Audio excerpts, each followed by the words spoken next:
The standings requiem the vengeance arc. अध्याय 1। $3 million की भीख। $3 मिलियन और गुमनामी का एक वन वे टिकट। यही कीमत थी मेरी जवानी के उन 3 सालों की जो मैंने उस औरत पर लुटा दिए थे। जिस दिन क्लारा मुनरो ने पूरी दुनिया के सामने अपनी एंगेजमेंट की अनाउंसमेंट की, उसके ठीक अगले दिन उसका एग्जीक्यूटिव असिस्टेंट हैरिस मेरे पास आया। उसके चेहरे पर कोई कॉन्ग्रेचुलेशंस या हमदर्दी नहीं थी। उसने मुझे पानी तक का एक ग्लास ऑफर नहीं किया। उसने बस एक स्लीक ब्लैक एनवेलप उस बड़े से मार्बल डाइनिंग टेबल पर मेरी तरफ खिसका दिया। वो डाइनिंग टेबल जो उसका था, मेरा नहीं। आपको अब निकल जाना चाहिए, मिस्टर रो, हैरिस ने कहा। उसकी आवाज किसी महंगे टेलर्ड सूट की तरह थी, दमदार, पॉलाइट, पर जिसमें गर्माहट का एक कतरा भी नहीं था। और बेहतर होगा कि आप न्यूयॉर्क में दोबारा कभी अपनी शक्ल न दिखाएं। मिस मुनरो के पास आपकी जिंदगी अजाब बनाने के हजारों तरीके हैं। पिछले 3 सालों से मैं हाई सोसाइटी की एंडलेस जलन का शिकार था। मैं वॉल स्ट्रीट की आइस क्वीन क्लारा मुनरो के साथ चलने वाला वो रहस्यमयी साया था जिसे देखकर लोग जलते थे। मैंने लग्जरी का वो आखिरी लेवल देखा था, ऐसी हवा में सांस ली थी जिसमें ओल्ड मनी और रूथलेस पावर की महक थी। लेकिन आज उस टिकट को देखते हुए मुझे एहसास हुआ कि मेरी विदाई इतनी पैथेटिक और दर्दनाक थी कि मुझे खुद पर हंसी आ रही थी। मैंने कोई बहस नहीं की। मैं चिल्लाया नहीं। मैंने बस हैरिस को देखा, मेरे होठों के किनारे एक हल्की थकी हुई मुस्कान के साथ उठे। फाइन। जो बात क्लारा और हैरिस नहीं जानते थे, जो दुनिया में कोई नहीं जानता था, वो ये थी कि वो $3 मिलियन मेरे लिए कोई सेवरेंस पैकेज या ऐश करने का पैसा नहीं था। वो मेरा पेलिएटिव केयर फंड था। मेरे डॉक्टर ने मुझे बता दिया था कि मेरे पास 1 साल, शायद उससे भी कम वक्त बचा है। मेरी बीमारी मुझे अंदर ही अंदर खोखला कर रही थी। मैं वैसे भी मरने ही वाला था। क्लारा ने बस इस प्रोसेस को थोड़ा और तेज कर दिया था। मैंने सोचा था कि उसके इस गिल्ट मनी को लेकर मैं यूरोप के किसी शांत कोस्टल टाउन में चला जाऊंगा और न्यूयॉर्क के इन टॉक्सिक और मतलबी लोगों से दूर थोड़ी सी इज्जत के साथ अपनी आखिरी सांसें लूंगा। पर किस्मत का मजाक बड़ा भयानक होता है। उसी रात अटलांटिक ओशन के जमने वाले ठंडे पानी के ऊपर से गुजरते हुए फ्लाइट 714 करीब 32,000 फीट की ऊंचाई से अचानक नीचे गिरने लगी। कैबिन की लाइट्स फ्लिकर करने लगीं, ऑक्सीजन मास्क किसी फांसी के फंदे की तरह लटक गए और प्लेन की मेटल बॉडी के फटने की कान फाड़ देने वाली आवाज ने 200 मुसाफिरों की चीखों को दबा दिया। जब प्लेन हवा में ही 2 टुकड़ों में टूट गया और वो बर्फीली हवा मेरे फेफड़ों से मेरी सांस छीनने लगी, तो मेरे अंदर डर नहीं था। मेरे अंदर एक अचानक, जहरीली और ओवरपावरिंग नफरत भर आई। वो टिकट जो क्लारा ने अपने असिस्टेंट से मेरे लिए बुक करवाया था, वो किसी शांत जिंदगी की शुरुआत नहीं थी। वो मेरा डेथ वारंट था। आखिरी बार जब मेरी उससे ठीक से बात हुई थी, तब वो इस लंबे से डाइनिंग टेबल के दूसरे एंड पर बैठी थी। हमारी 2 महीने से ठीक से बात नहीं हुई थी। वो जूलियन क्रॉफ्ट, वो एलिस्ट एक्टर, उसका पहला प्यार, वो शख्स जिसकी परछाई का रोल प्ले करने के लिए मुझे अनजाने में चुना गया था, उसके डिवोर्स को अरेंज करने में बिजी थी। तुम्हें क्या चाहिए? उसने पूछा था। उसकी आंखें बर्फ की तरह ठंडी थीं। 3 मिलियन, मैंने जवाब दिया था। मैंने उसके प्यार के लिए भीख नहीं मांगी। जिस पल मुझे ये पता चला कि मैं सिर्फ एक स्टैंड इन, एक सस्ती कॉपी था उस आदमी की जिसने सालों पहले उसे अकेला छोड़ दिया था, मेरा बचा कुचा प्यार उसी वक्त राख बन चुका था। उसने सिर हिलाया और एक आखिरी कोल्ड कंडीशन रख दी। तुम अब न्यूयॉर्क में नहीं रह सकते। उसे ये आइडिया पसंद नहीं है कि तुम उसी शहर में रहो जहां वो है। उसे पसंद नहीं है जैसे ही ग्रेविटी ने मुझे अपनी तरफ खींचा और समुंदर का काला पानी मुझे निगलने के लिए आगे बढ़ा, उसके वो शब्द मेरे दिमाग में गूंजने लगे। मैंने अपनी आंखें बंद की, उस जमने वाले अंधेरे को खुद पर हावी होने दिया। मुझे लगा अब सब शांत हो जाएगा। लेकिन जब मैंने आंखें खोली तो मैं समुंदर की गहराई में नहीं था। मैं मैनहट्टन की उन्हीं फैमिलियर स्टेराइल स्ट्रीट लाइट्स की रोशनी में था जो क्लारा मुनरो के पेंटहाउस ऑफिस के फ्लोर टू सीलिंग विंडोज से अंदर आ रही थीं। मैंने अपने हाथों को देखा। वो हल्के ट्रांसलूसेंट थे। उनमें से एक अजीब सी रोशनी निकल रही थी। तब मुझे मेरी ट्रैजिक लाइफ का सबसे बड़ा पंचलाइन समझ आया। मैं मर चुका था, पर मौत के बाद भी मैं उस औरत की बेड़ियों से बंधा हुआ था जिसने मेरी जान ली थी। अध्याय 2, एक अदृश्य साया। मैंने अपने नए वजूद के रूल्स जल्दी ही सीख लिए। मैं क्लारा से कुछ 100 फीट से ज्यादा दूर नहीं जा सकता था। अगर मैं उसके ऑफिस के भारी ओक डोर्स को क्रॉस करके बिल्डिंग से बाहर निकलने की कोशिश करता तो एक अदृश्य ताकत मुझे एक कुत्ते के पट्टे की तरह झटके से वापस उसके पास खींच लाती। शायद ये कर्मा का कोई अजीब खेल था। जब मैं जिंदा था तो मेरी पूरी जिंदगी उसके इर्द गिर्द घूमती थी। अब मेरी आत्मा का परगेटरी भी वही बन गया था। मैं ड्रिफ्ट करता हुआ उसके ऑफिस के कोने में रखे बड़े से वैनिटी मिरर के पास गया। मैंने फ्लाइट के लिए बहुत ही लाउड कपड़े पहने थे, एक वाइब्रेंट ब्राइट सिल्क शर्ट जो मैंने 3 साल से पहनने की हिम्मत नहीं की थी। क्लारा को मेरा ब्राइट कलर्स पहनना बिल्कुल पसंद नहीं था। मैं उस वक्त कितना बेवकूफ था। अपनी पूरी पर्सनैलिटी और एग्जिस्टेंस को उसकी पसंद के हिसाब से ढाल लिया था। मुझे बहुत बाद में जाकर पता चला, जब इंटरनेट पर उसकी एंगेजमेंट की खबरें आग की तरह फैल गईं, कि वो क्यों मुझे हमेशा महंगे ब्लैक सूट्स पहनाती थी और मेरे बालों को एक कोल्ड स्वीपिंग पार्ट में सेट करवाती थी, क्योंकि जूलियन क्रॉफ्ट बिल्कुल वैसा ही दिखता था। मैं उसके ऑब्सेशन की एक जिंदा सांस लेती हुई कॉपी था। और आज जब वो एक्टर वापस आ गया था तो उसने मुझे कचरे की तरह उठाकर बाहर फेंक दिया। ऑफिस का दरवाजा खुला और हैरिस अंदर आया। उसके चेहरे पर वही प्रोफेशनल फेक मुस्कान थी। मिस मुनरो, बच्चे का कमरा पूरी तरह सेट हो गया है, उसने रिपोर्ट किया। और मिस्टर क्रॉफ्ट ने कल जो भी कपड़े और एक्सेसरीज सेलेक्ट की थीं, वो सब डिलीवर हो चुकी हैं। क्लारा अपनी महोगनी डेस्क के पीछे बैठी थी, मॉनिटर्स की रोशनी उसके चेहरे पर पड़ रही थी। वो बेहद खूबसूरत लग रही थी, एक 27 साल की इंडस्ट्री टाइटन जिसने आखिरकार वो इकलौती चीज खरीद ली थी जो उसे नेचुरली नहीं मिल सकती थी। उसका पहला प्यार। उसने हल्के से हम्म किया और थकावट से अपना माथा मसला। वो अब कैसा है, हैरिस? मिस्टर क्रॉफ्ट इस वक्त सेट पर हैं। यहां से ज्यादा दूर नहीं। क्या आप बाद में उनसे मिलने जाना चाहेंगी? मैं शीशे के पास खड़ा होकर हंस पड़ा। जूलियन क्रॉफ्ट, पूरे देश का हार्ट थ्रॉब।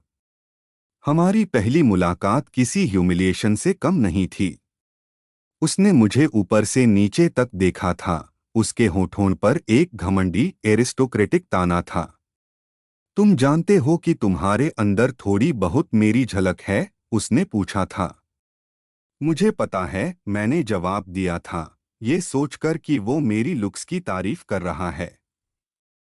वो हंसा था, एक बहुत ही क्रूर और तरस खाने वाली हंसी। मैं इस तरह से बताता हूं।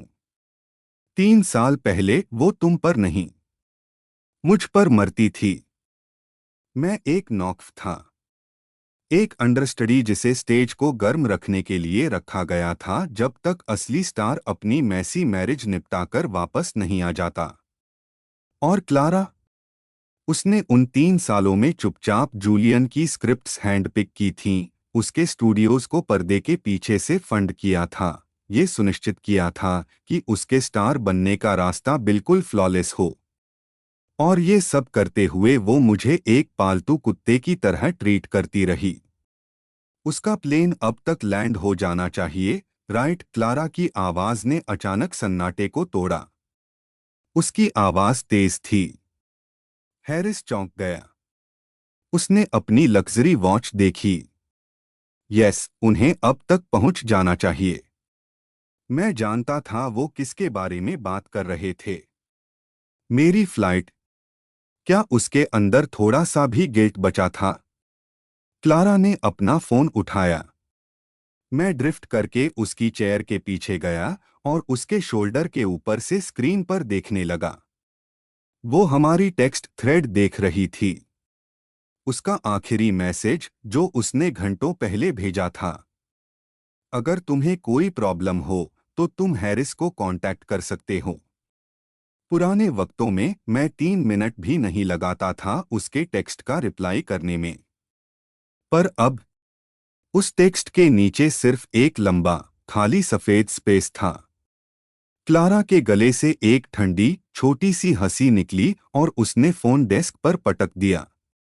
गुड। क्या उसने तुम्हें कांटेक्ट किया? नो, हैरिस ने सिर हिलाया। टिकट देने के बाद से मेरी उनसे दोबारा मुलाकात नहीं हुई। मिस मुनरो, क्या मैं मिस्टर रो को एक कॉल कर लूं? हैरिस ने पूछा। उसने क्लारा के जबड़े की एक हल्की सी कशमकश नोटिस कर ली थी। जरूरत नहीं है, क्लारा ने जवाब दिया। उसकी आवाज का टेम्परेचर अचानक 20 डिग्री गिर गया। आज के बाद से तुम्हें मुझे उसके बारे में कुछ भी बताने की जरूरत नहीं है। उसने आखिरी बार फोन उठाया। उसका मैनिक्योर्ड अंगूठा मेरे नाम के ऊपर हवा में रुक गया।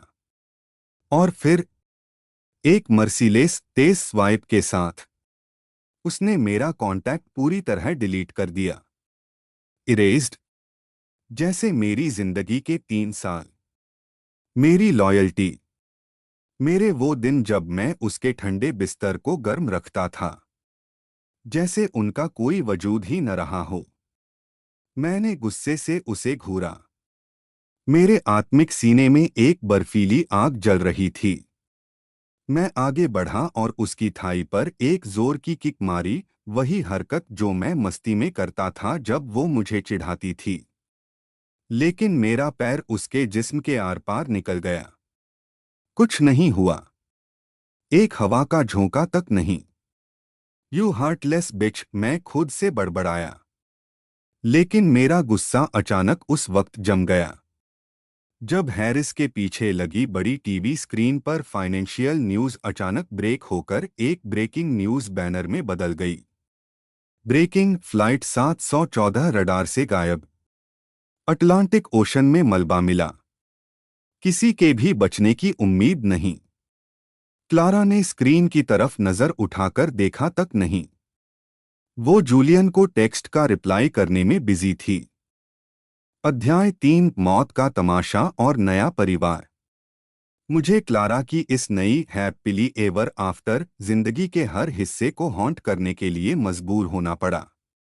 मैं उसकी आलीशान मेबैक कार की बैकसीट पर बैठा रहता जब वो जूलियन को सेट से पिक करने जाती। जैसे ही जूलियन गाड़ी में बैठता, वो क्लारा की बाहों में गिर जाता, अपना चेहरा उसकी गर्दन में एक नीडी बच्चे की तरह छुपा लेता।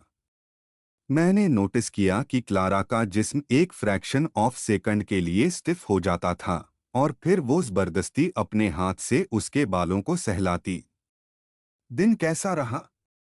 थक गए हो? वो धीरे से पूछती। जूलियन रोने वाली शक्ल बनाकर डायरेक्टर, लाइटिंग और खाने की बुराइयां करता। ये कितना पैथेटिक था। मैं जब उसके साथ था तो मैं सुबह उसके लिए कॉफी बनाता था, उसकी मल्टीमिलियन डॉलर डील्स की बातें ध्यान से सुनता था और उसकी थकावट दूर करता था।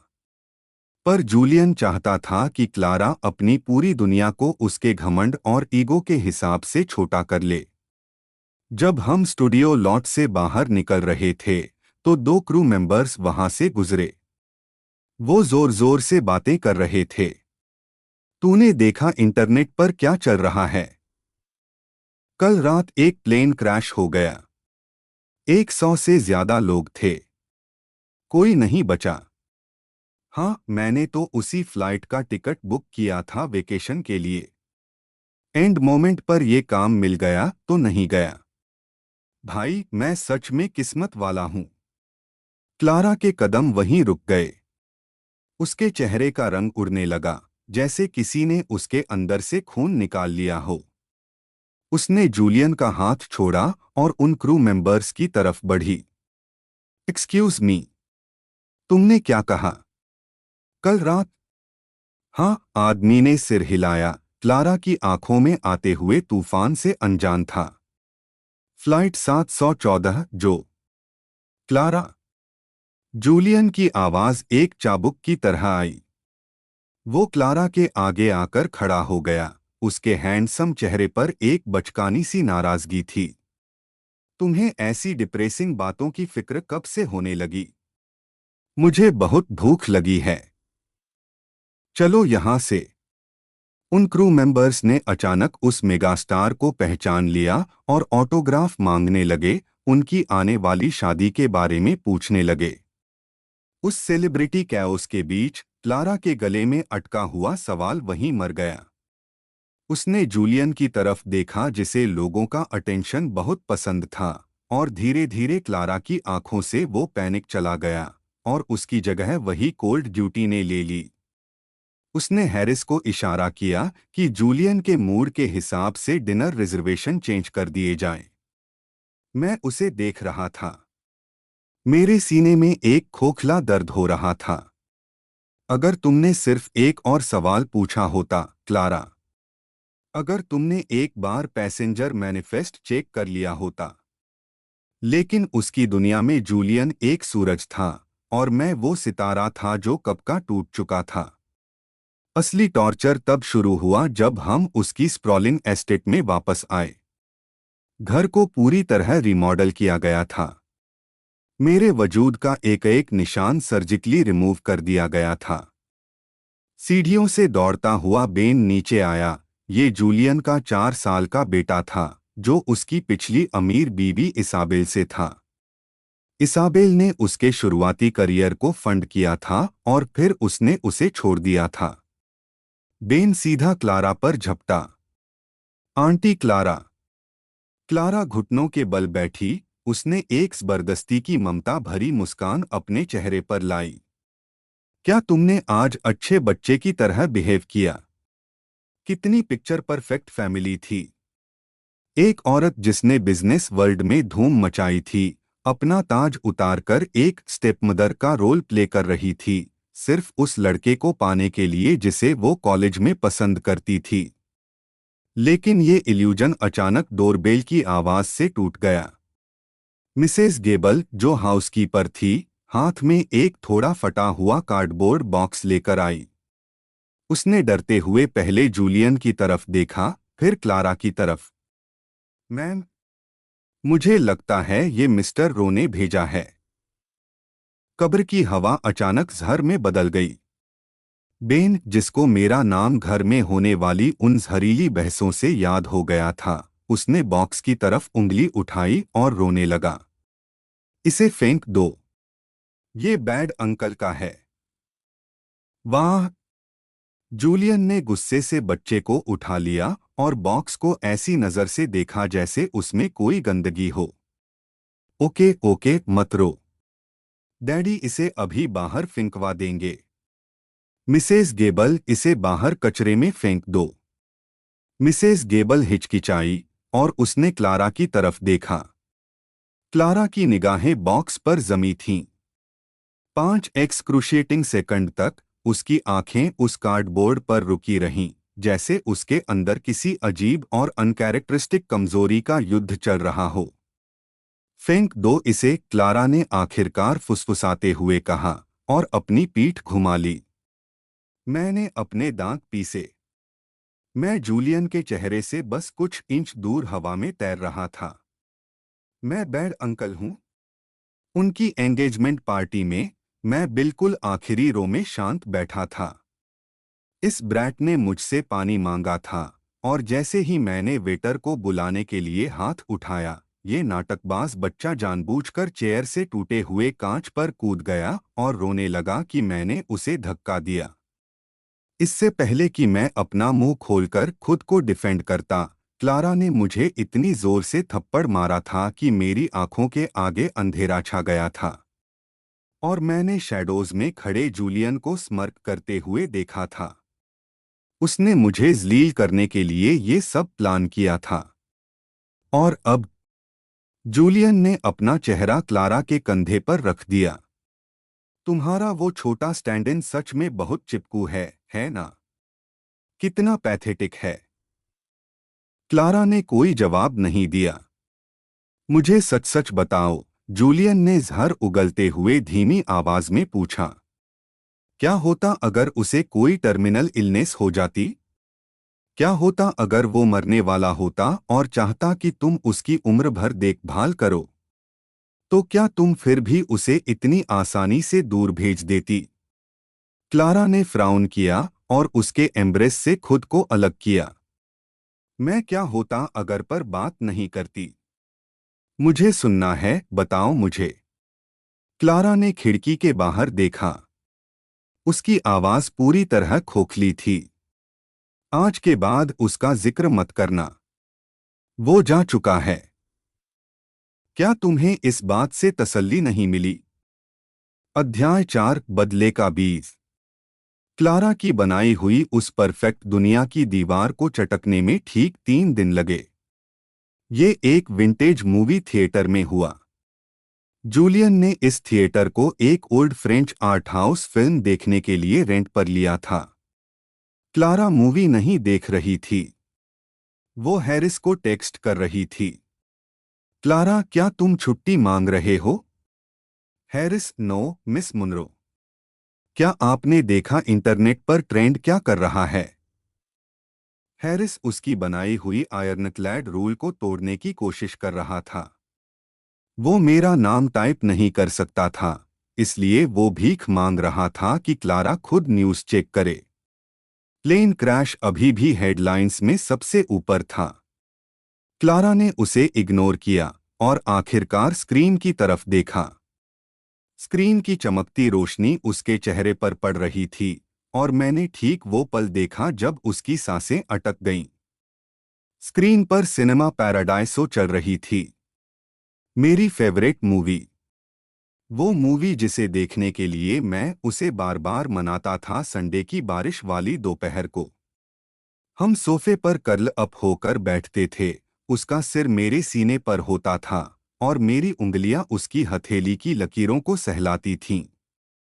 सिर्फ वही एक वक्त होता था जब ये आइस क्वीन पिघलकर एक आम लड़की बन जाती थी। क्लारा इतनी झटके से खड़ी हुई कि उसकी चेयर जोर से हिली। क्या हुआ? जूलियन ने नाराज होते हुए पूछा। मैं थोड़ी देर के लिए बाहर जा रही हूँ। क्लारा की आवाज अटक रही थी। वो थिएटर से लगभग दौड़ते हुए बाहर निकली।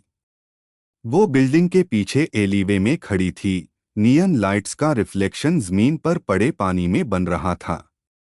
उसने कांपते हाथों से एक सिगरेट जलाई। एक सिगरेट 5 में बदल गई। जमीन राख से भर गई। उसने अपना फोन निकाला और उस खाली स्पेस को घूरने लगी जहां कभी मेरा नाम और कांटेक्ट होता था।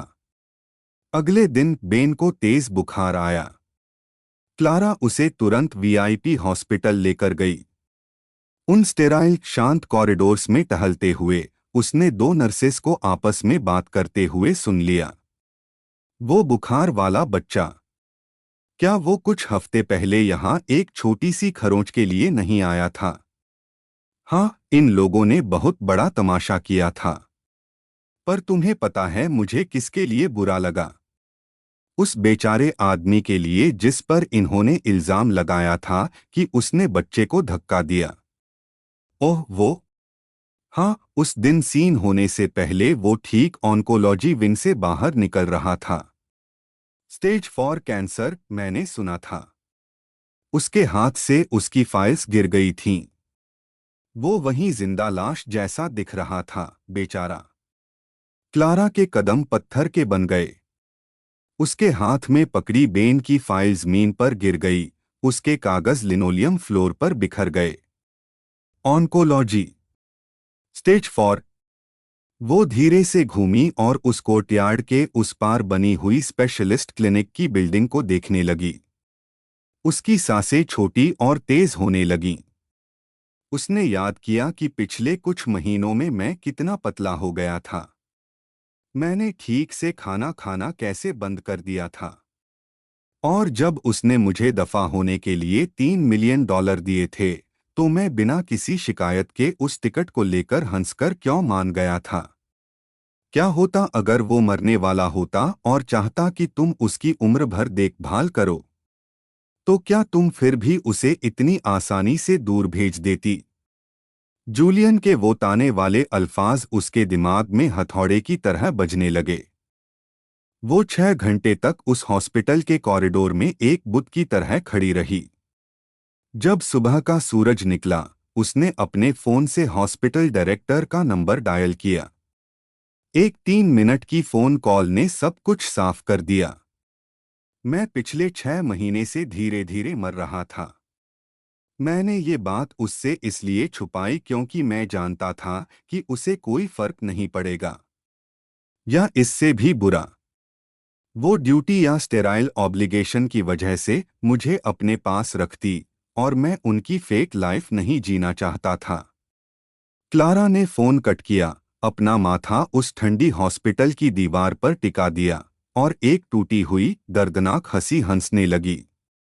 एडम रो, तुमने सच में हद कर दी।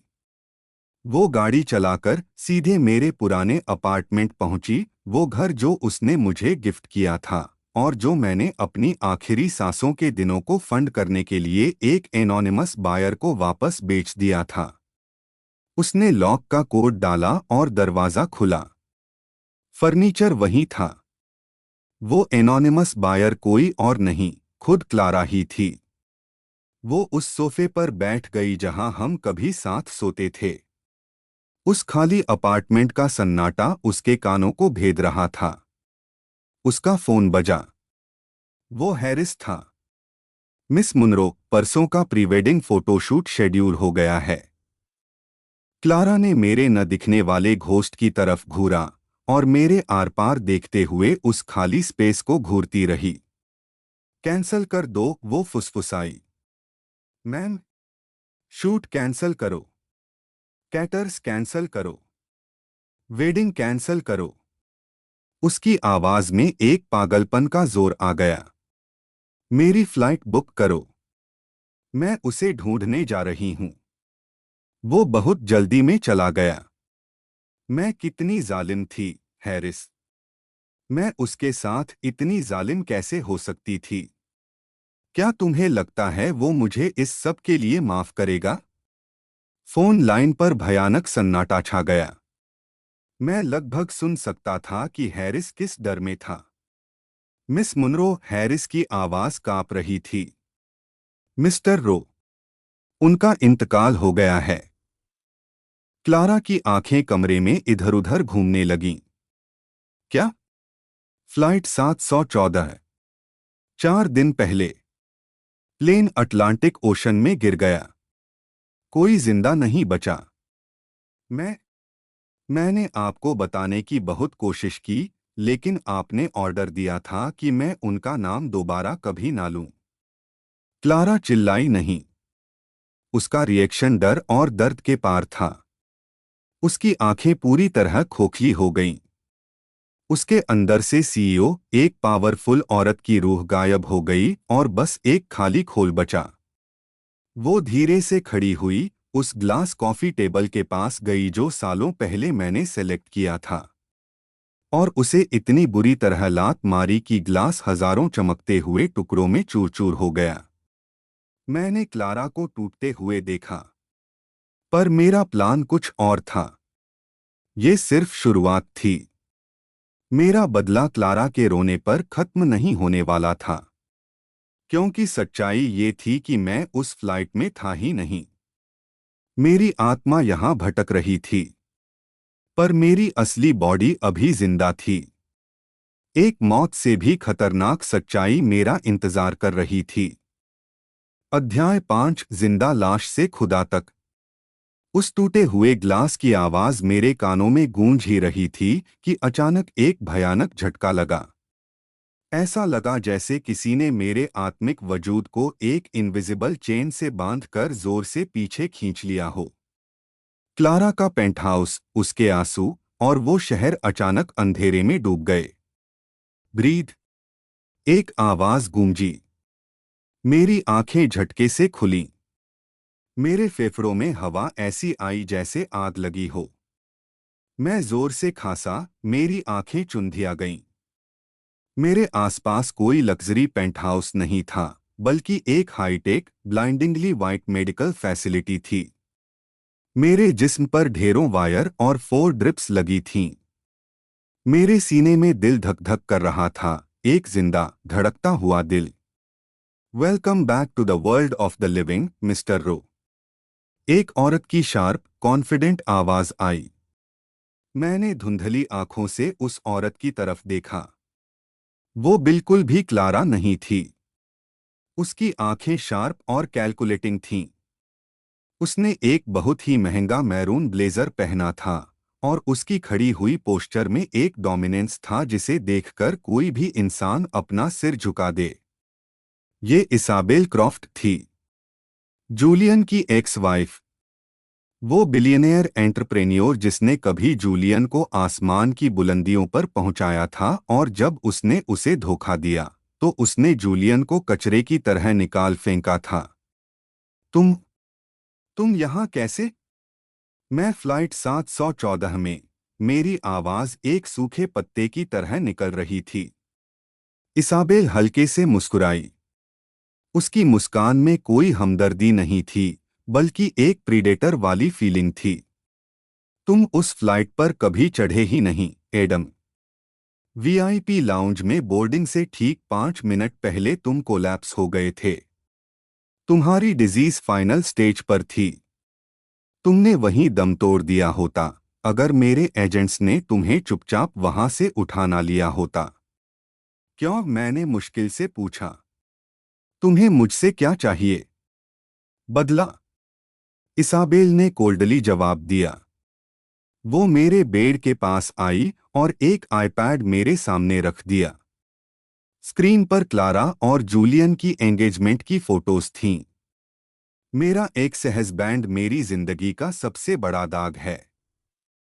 उसने मेरा बेटा मुझसे छीना, क्लारा के पैसों का सहारा लेकर।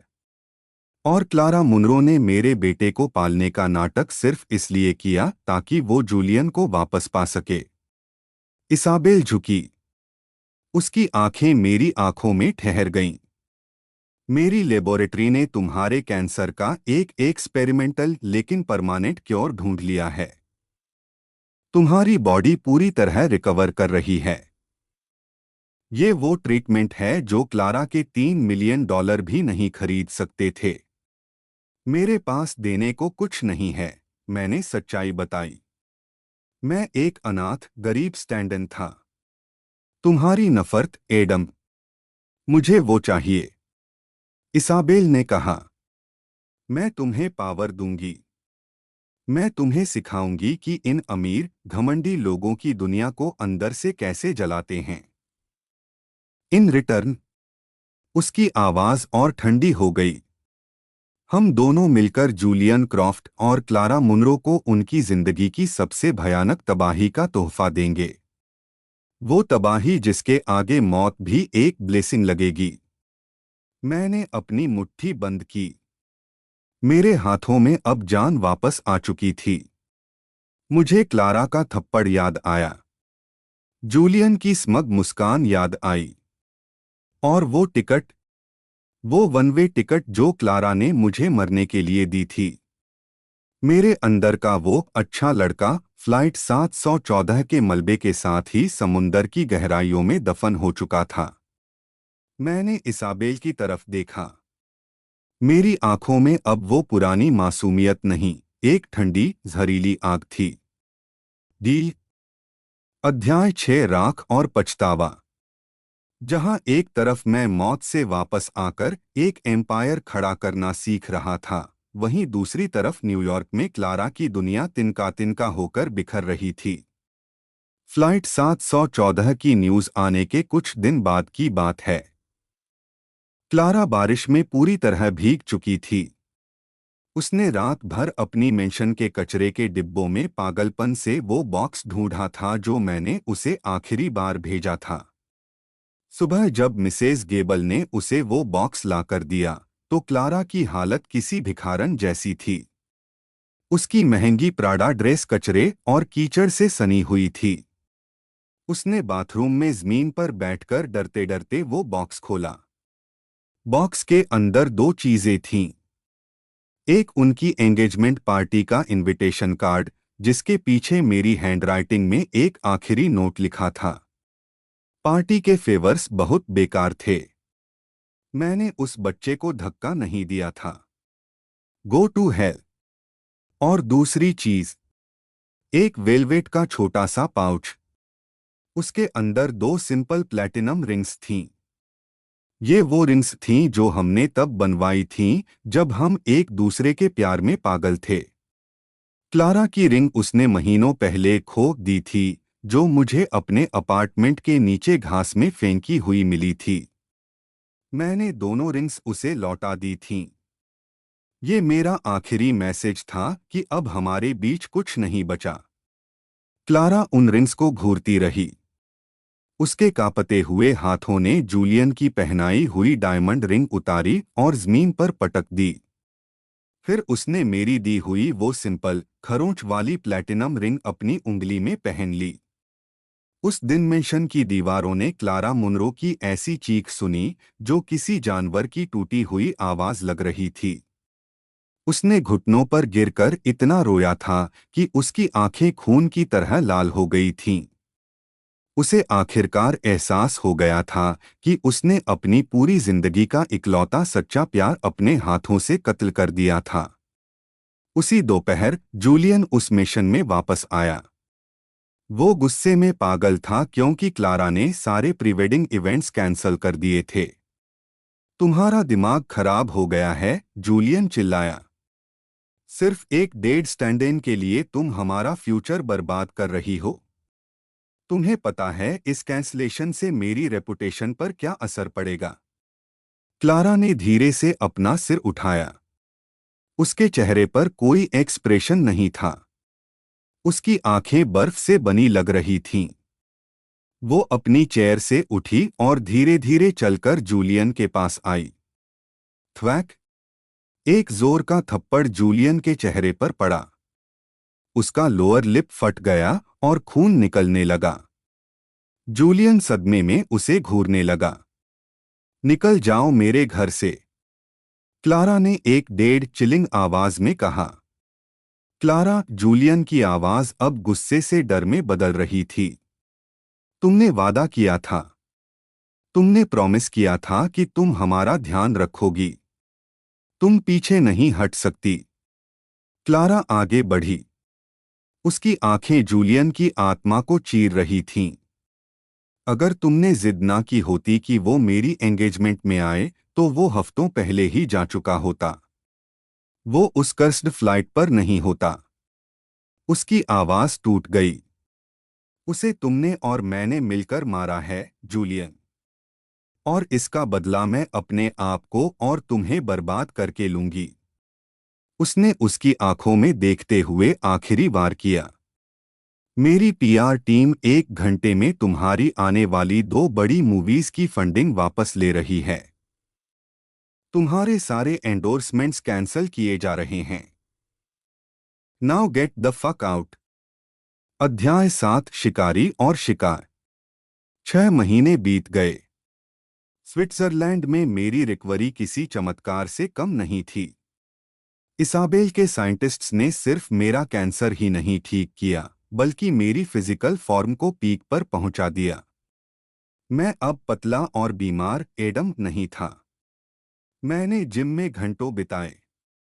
मैंने बिजनेस डील्स पढ़ी, स्टॉक्स को मैनिपुलेट करना सीखा और इसाबेल के अंडर रहकर एक रूथलेस बिजनेसमैन बन गया। मैं अब उस सस्ती कॉपी जैसा नहीं दिखता था जैसा क्लारा चाहती थी। मैंने अपने बाल स्लाइटली मैसी और नेचुरल रखे। मैं डार्क सूट्स की जगह शार्प, बेस्पोक इटालियन ग्रे और नेवी सूट पहनता था। मेरी आंखों की वो सादगी अब एक प्रीडेटर के कोल्ड फोकस में बदल चुकी थी। मेरा पहला शिकार जूलियन क्रॉफ्ट था। वो बहुत आसान था। क्लारा के सपोर्ट के बिना जूलियन का स्टार स्टेटस वैसे ही डगमगा रहा था। उसने डेस्परेटली ग्रेड मूवीज और चीप ब्रांड एंडोर्समेंट्स साइन करने शुरू कर दिए थे। मैंने पर्दे के पीछे से उसकी सारी वीक नर्व्स पर स्ट्राइक किया। इसाबेल के रिसोर्सेज यूज करके मैंने जूलियन का एक हिडन ऑडियो टेप लीक करवा दिया। उस ऑडियो टेप में जूलियन अपने डायरेक्टर से बहस कर रहा था। बेन, मेरा बेटा, तुम्हें लगता है मुझे उस परेशानी की परवाह है? वो सिर्फ सिंपैथी गेन करने का टूल है। क्लारा उसे चाहती थी इसलिए मैंने उसे पास रखा, वरना इसाबेल का कचरा वही साफ करती। इंटरनेट फट गया। जो पब्लिक उसे एक लविंग सिंगल फादर मानती थी, उन्होंने उसे जिंदा कच्चा चबाना शुरू कर दिया। चाइल्ड सर्विसेज की इन्वेस्टिगेशंस शुरू हो गईं और उसकी एक्स वाइफ इसाबेल ने कस्टडी केस फाइल करके बेन को अपने पास वापस ले लिया। जूलियन बैंकरप्ट हो गया। उसके अकाउंट्स फ्रीज हो गए और उसे अपना लग्जरी अपार्टमेंट छोड़कर एक सस्ते मोटेल में शिफ्ट होना पड़ा। पर मेरा मेन फोकस वो नहीं था। मेरा मेन टारगेट क्लारा थी। इन 6 महीनों में क्लारा मुनरो का बिजनेस एम्पायर दीमक की तरह खोखला हो रहा था। वो डिप्रेशन का शिकार थी। बोर्ड मीटिंग्स में वो फोकस नहीं कर पाती थी। मैंने अंदरूनी तौर पर उसके 30% स्टेक होल्डर्स को इसाबेल की एक शेल कंपनी के थ्रू खरीद लिया था। उसे अभी तक ये भनक भी नहीं थी कि कोई उसकी कुर्सी के पाए काट रहा है। वो अपना सारा वक्त उस एडम की याद में बिताती थी जो मर चुका था। उसे लगता था उसे उसके किए की सजा मिल रही है। उसे लगता था सब खत्म हो गया। लेकिन उसे ये नहीं पता था कि मौत तो बस इंटरवल थी। असली क्लाइमैक्स अभी बाकी था। अध्याय 8, मौत से वापसी। न्यूयॉर्क का सबसे एक्सक्लूसिव इवेंट शुरू होने वाला था। The obsidian foundation gala. Billionaires, politicians, Hollywood stars, tech titans, पूरा एलीट सर्कल वहां मौजूद था। और आज की रात क्लारा मुनरो पहली बार 6 महीनों बाद पब्लिक में दिखने वाली थी। गाला हॉल किसी शाही महल से कम नहीं लग रहा था। क्रिस्टल झूमर, live orchestra, black tie dresses, कैमरों की फ्लैश। लेकिन उस चमक के बीच भी क्लारा किसी भूत जैसी लग रही थी। वो बेहद खूबसूरत थी, लेकिन उसकी आंखों के नीचे पड़े डार्क सर्कल्स, उसकी पतली हो चुकी बॉडी और उसकी खोखली निगाहें साफ बता रही थीं कि वो अंदर से टूट चुकी है। मिस मुनरो, इधर प्लीज। क्या ये सच है कि आपकी कंपनी को भारी नुकसान हुआ है? क्या आप जूलियन क्रॉफ्ट के खिलाफ केस फाइल करने वाली हैं? क्या आप अभी भी सिंगल हैं? क्लारा ने किसी सवाल का जवाब नहीं दिया। वो बस आगे बढ़ती रही। फिर पूरा हॉल अचानक शांत हो गया। ऐसा लगा जैसे किसी ने हवा रोक दी हो। गाला के विशाल दरवाजे धीरे धीरे खुले और मैं अंदर आया। एक sharp dark grey Italian suit, black gloves, slightly messy hair. मेरे चेहरे पर एक कोल्ड कंट्रोल्ड एक्सप्रेशन था। मेरे साथ इसाबेल चल रही थी। पूरा हॉल जम गया। 1 सेकंड, 2 सेकंड, फिर कांच टूटने जैसी आवाज आई। क्लारा के हाथ से वाइन ग्लास गिर चुका था। उसका चेहरा पूरी तरह सफेद पड़ गया। उसकी सांसें रुक गईं। न, नहीं। उसके होंठ कांपे। एडम, उसकी आंखें डर, उम्मीद, दर्द और पागलपन से भर गईं। पूरा हॉल अब फुसफुसा रहा था, क्या वो एडम रो नहीं है? लेकिन वो तो मर गया था। हे भगवान! मैं रुका नहीं। मैं सीधे उसके सामने से गुजर गया, जैसे वो वहां थी ही नहीं। क्लारा का पूरा जिस्म कांप उठा। उसने मेरा हाथ पकड़ लिया। उसकी उंगलियां बर्फ जैसी ठंडी थीं। एडम, तुम तुम जिंदा हो। उसकी आंखों से आंसू निकलने लगे। मैंने मैंने सोचा था तुम मर गए। मैंने पहली बार उसकी तरफ देखा। उस नजर में प्यार नहीं था, बस एक ठंडी अपरिचित दूरी थी। मैंने धीरे से अपना हाथ उसकी पकड़ से छुड़ाया। माफ कीजिएगा, मैंने शांत आवाज में कहा। क्या हम एक दूसरे को जानते हैं, मिस मुरो?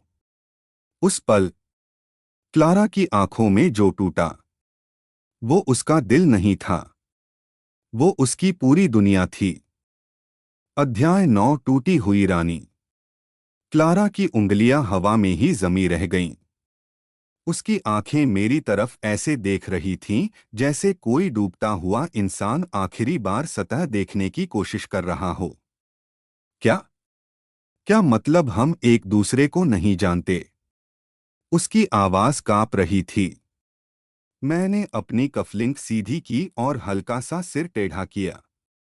मुझे लगता है आप गलतफहमी का शिकार हो रही हैं, मिस मुनरो।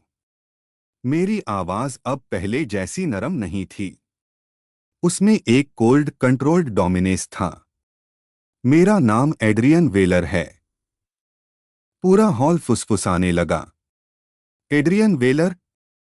यही वो यूरोपियन टेक इन्वेस्टर है जिसने पिछले महीने एशियन मार्केट खरीद लिया था। हे भगवान! यही वो आदमी है? क्लारा की सांसें टूटने लगीं। वो मुझे घूरती रही। उसकी आंखें बार बार मेरे चेहरे, मेरी आंखों, मेरी आवाज को पहचानने की कोशिश कर रही थीं। क्योंकि वो जानती थी, दुनिया चाहे कुछ भी मान ले, मैं एडम ही था। उसका एडम। वो लड़का जो हर रात उसके लिए कॉफी बनाता था। वो लड़का जो उसकी ठंडी उंगलियों को अपनी हथेलियों में छुपा लेता था। वो लड़का जिसे उसने मरने के लिए भेज दिया था। एडम, उसकी आवाज टूट गई। प्लीज, ऐसा मत करो। इसाबेल धीरे से हंसी। वो क्लारा के करीब आई। मिस मुनरो, उसने वाइन का सिप लेते हुए कहा, आप शायद मेरे बिजनेस पार्टनर को किसी और समझ रही हैं। क्लारा ने उसकी तरफ देखा। उसकी आंखों में अचानक जहर भर गया। वो फुसफुसाई। तुमने उसे मुझसे छुपाया। गलत। इसाबेल मुस्कुराई। तुमने खुद उसे खोया। उस एक लाइन ने क्लारा को अंदर तक काट दिया। मैंने देखा उसके घुटने हल्के से कांपे। वो महीनों से ठीक से सोई नहीं थी। वो ठीक से खाती नहीं थी। और अब उसका मरा हुआ प्यार उसके सामने खड़ा था। जिंदा। पहले से ज्यादा ताकतवर। पहले से ज्यादा खूबसूरत। लेकिन उसकी पहुंच से हमेशा के लिए बाहर। एडम, प्लीज, उसने दोबारा मेरा हाथ पकड़ने की कोशिश की। इस बार मैंने उसकी तरफ देखा भी नहीं। मैं उसके पास से गुजर गया। और उसी पल पूरे गाला हॉल की सबसे बड़ी स्क्रीन अचानक ऑन हो गई। Breaking news. Munro global stocks collapse overnight. Clara का चेहरा सफेद पड़ गया। उसने तुरंत स्क्रीन की तरफ देखा। एनालिस्ट्स लाइव टीवी पर चिल्ला रहे थे। किसी ने पिछले 3 महीनों में मुनरो ग्लोबल के शेयर चुपचाप खरीद लिए हैं। ये एक होस्टाइल टेकओवर लग रहा है। अगर अगले 48 घंटे में कंट्रोल वापस नहीं आया तो क्लारा मुनरो अपनी ही कंपनी से बाहर हो सकती हैं। पूरा हॉल अब क्लारा को ऐसे देख रहा था जैसे जंगल में घायल शेरनी को देखा जाता है। क्लारा ने धीरे धीरे मेरी तरफ देखा और पहली बार उसे एहसास हुआ, ये सब मैं कर रहा था। अध्याय 10 साम्राज्य का पतन। गाला हॉल का माहौल पूरी तरह बदल चुका था। कुछ मिनट पहले तक जहां लोग क्लारा मुनरो की वापसी देखने आए थे, अब वही लोग उसके साम्राज्य के लाइव पतन का तमाशा देख रहे थे। स्क्रीन पर लगातार रेड नंबर फ्लैश हो रहे थे। Munro global -18%, -24%, -31%। क्लारा के हाथ कांपने लगे। उसने तुरंत अपना फोन निकाला। हैरिस, उसकी आवाज पहली बार टूट गई थी। मुझे अभी बताओ क्या हो रहा है। दूसरी तरफ अफरातफरी मची हुई थी। मिस मुनरो, हैरिस की सांसें तेज थीं। हमारे 3 मेजर इन्वेस्टर्स ने अचानक सपोर्ट वापस ले लिया है। और किसी ने हमारी यूरोपियन टेक ब्रांच पूरी तरह खरीद ली है। किसने? कुछ सेकंड सन्नाटा रहा। फिर वेलर ग्रुप। क्लारा की आंखें धीरे धीरे मेरी तरफ उठीं। उसके चेहरे पर अब डर साफ दिख रहा था। मैंने बस शांत नजरों से उसे देखा। उसे अब समझ आने लगा था। ये कोई इमोशन रियूनियन नहीं था, ये एक एग्जीक्यूशन था। एडम, उसकी आवाज लगभग टूट चुकी थी। तुम मेरे साथ ऐसा क्यों कर रहे हो? मैं धीरे धीरे उसके करीब गया। पूरा हॉल अब सांस रोके हमें देख रहा था। क्यों? मैं हल्का सा मुस्कुराया। क्या तुम्हें याद है वो दिन जब तुमने मुझे $3 मिलियन देकर न्यूयॉर्क छोड़ने को कहा था? क्लारा की आंखों में आंसू भर आए। मुझे नहीं पता था कि मैं मर रहा था। मैंने उसकी बात काट दी। उसका चेहरा पूरी तरह जम गया। तुम्हें पता है सबसे मजेदार बात क्या है, क्लारा? मैं उसके बिल्कुल करीब जाकर रुका। अगर उस दिन मैं कह देता कि मुझे कैंसर है, तो तुम मुझे छोड़ती नहीं। उसकी आंखें कांपने लगीं। तुम मुझे अपने पास रखती। ड्यूटी की वजह से, गिल्ट की वजह से, और मैं तुम्हारी दया पर जिंदा नहीं रहना चाहता था। क्लारा अब खुलकर रो रही थी। एडम, प्लीज, मुझे एक मौका दो। मैं सब ठीक कर दूंगी। मैंने उसकी तरफ ऐसे देखा जैसे किसी अजनबी को देखा जाता है। तुम देर कर चुकी हो। उस एक लाइन ने उसे पूरी तरह तोड़ दिया। अचानक पूरा हॉल फिर से चौंक गया। मुख्य दरवाजे जोर से खुले। जूलियन अंदर आया। लेकिन अब वो पहले वाला हॉलीवुड स्टार नहीं लग रहा था। उसकी दाढ़ी बिखरी हुई थी, आंखें लाल थीं। सस्ता सूट, टूटा हुआ अहंकार। उसने सीधे क्लारा की तरफ उंगली उठाई।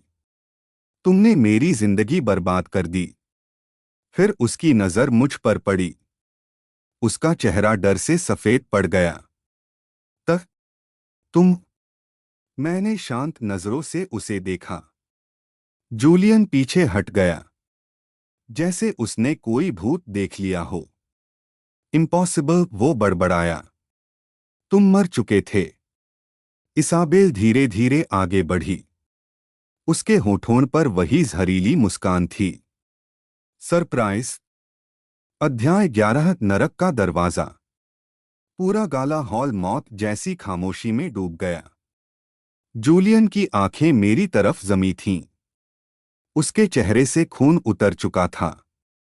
ये कोई मजाक है? वो पीछे हटते हुए बड़बड़ाया। तुम मर चुके थे। मैंने खुद न्यूज़ देखी थी। मैं धीरे धीरे उसकी तरफ बढ़ा। मेरे जूतों की आवाज मार्बल फ्लोर पर गूंज रही थी। हर कदम के साथ जूलियन पीछे हट रहा था।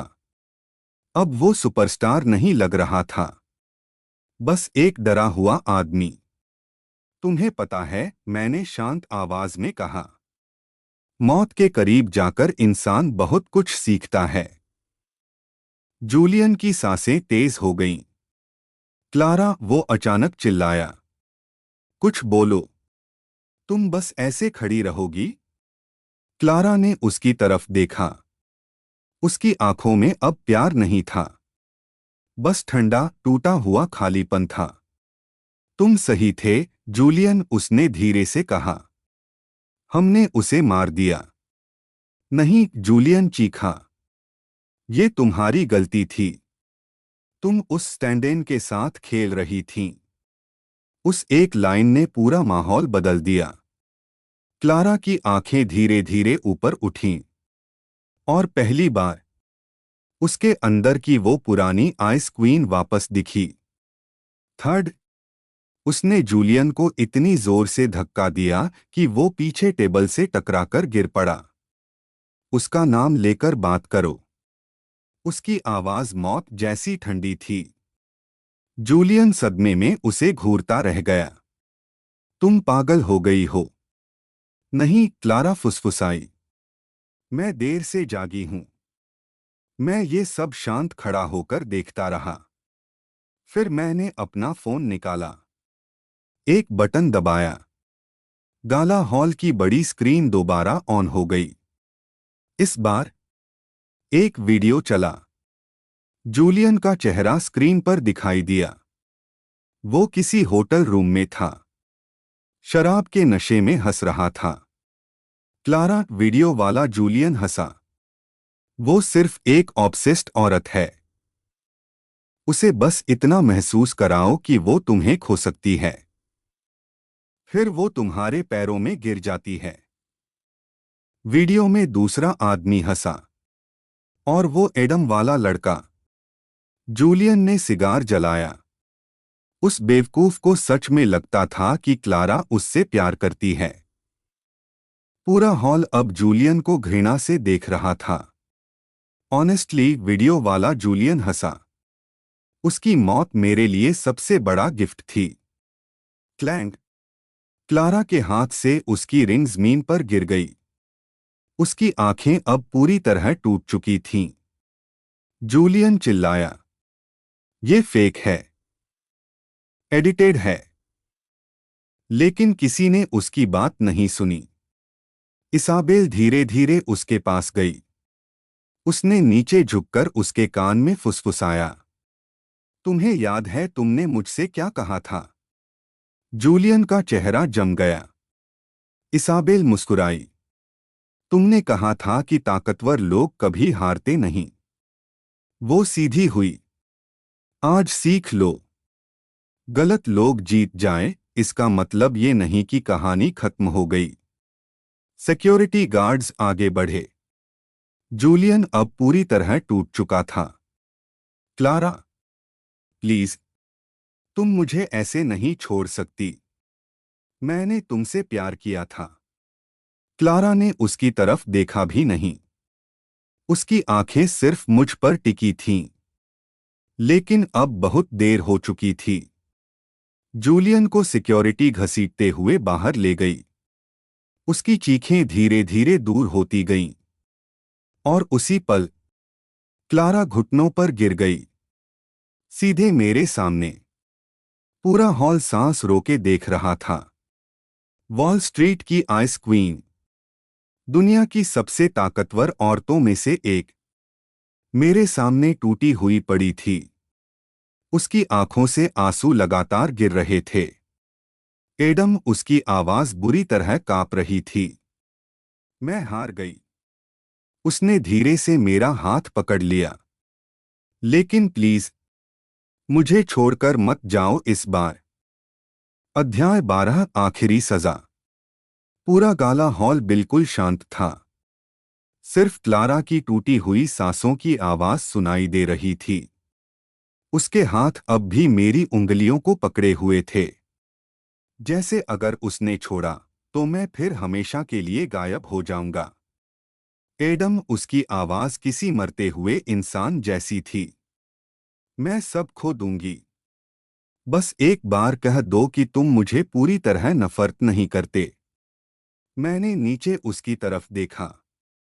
यही वो औरत थी जिसके लिए मैं कभी बिना सोचे मर सकता था। यही वो औरत थी जिसके एक मैसेज पर मैं रात के 3 बजे भी भागकर पहुंच जाता था। यही वो औरत थी जिसने मुझे $3 मिलियन देकर अपनी जिंदगी से काट दिया था। जैसे मैं इंसान नहीं, कोई इस्तेमाल किया हुआ सामान था। और आज वो मेरे सामने घुटनों पर थी। लेकिन मेरे अंदर कुछ भी नहीं बचा था। ना प्यार, ना गुस्सा, ना दर्द, बस खालीपन। मैंने धीरे से अपना हाथ उसकी पकड़ से छुड़ाया। उसकी उंगलियां कांप गईं।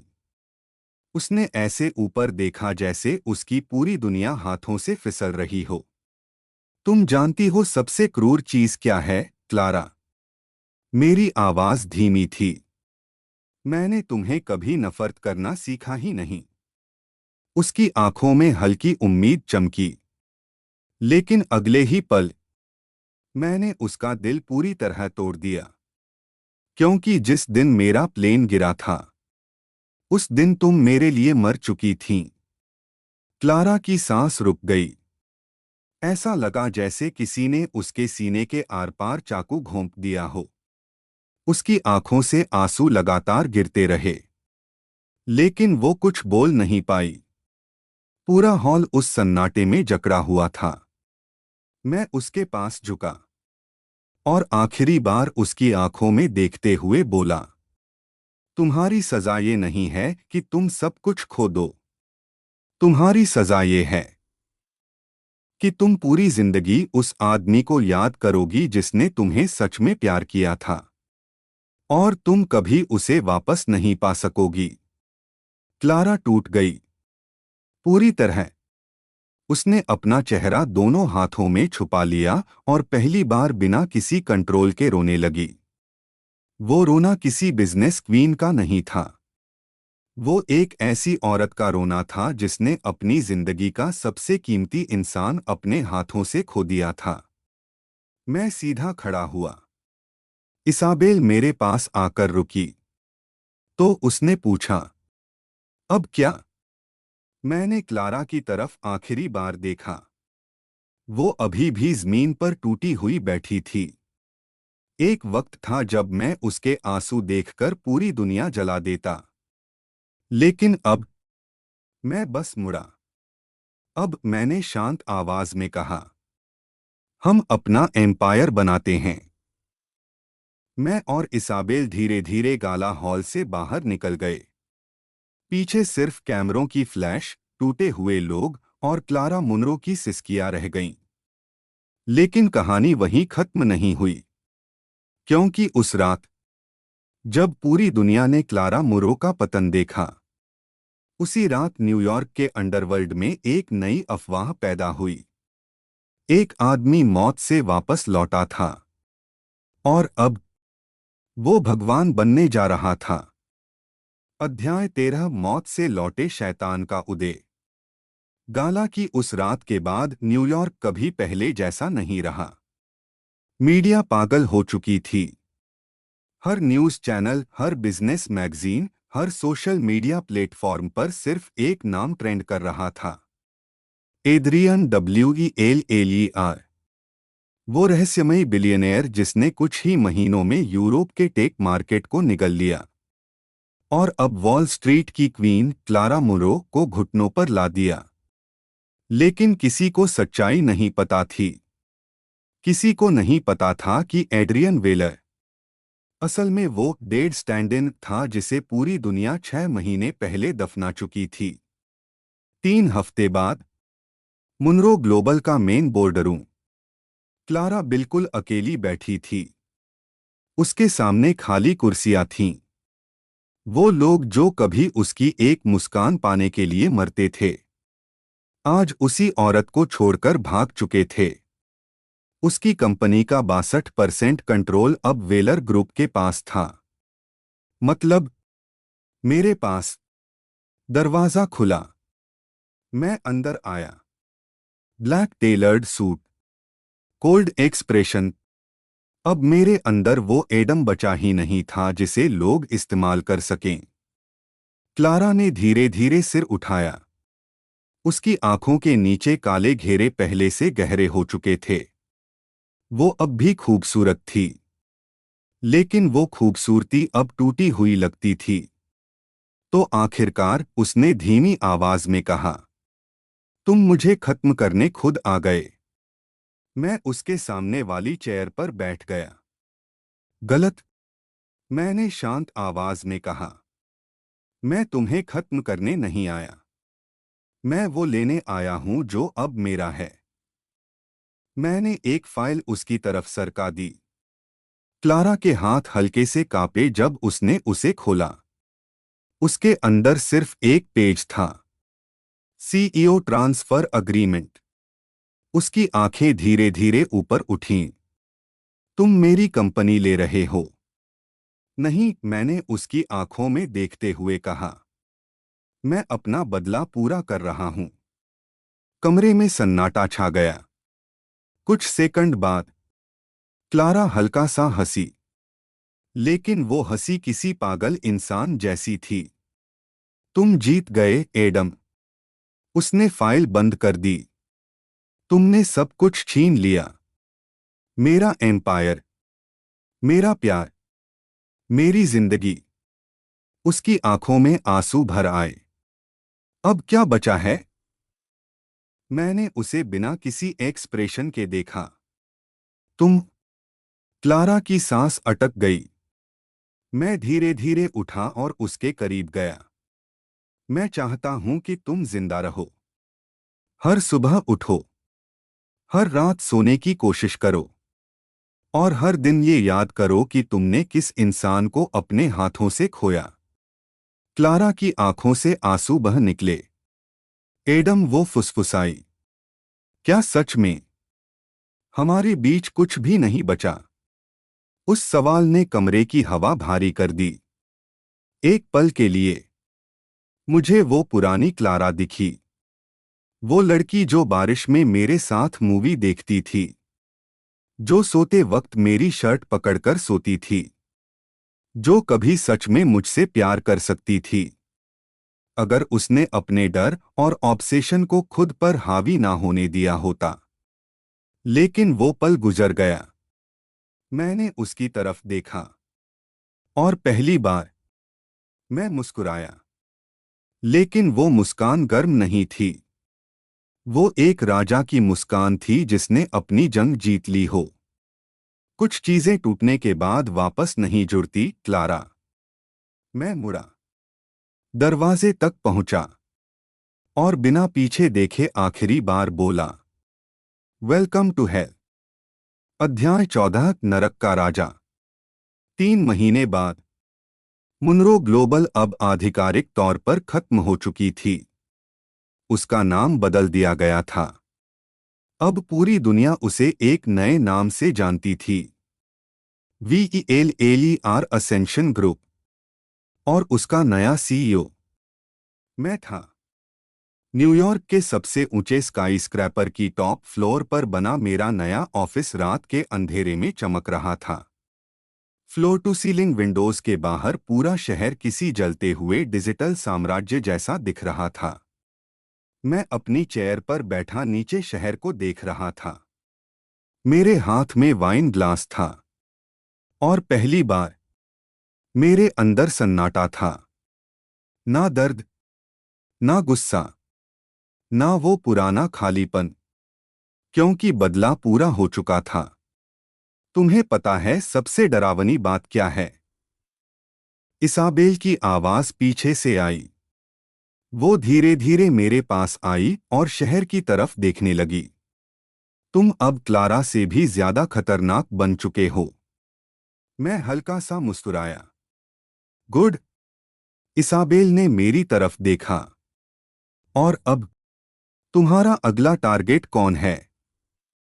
मैंने जवाब नहीं दिया, क्योंकि उसी पल ऑफिस के बाहर अचानक हलचल हुई।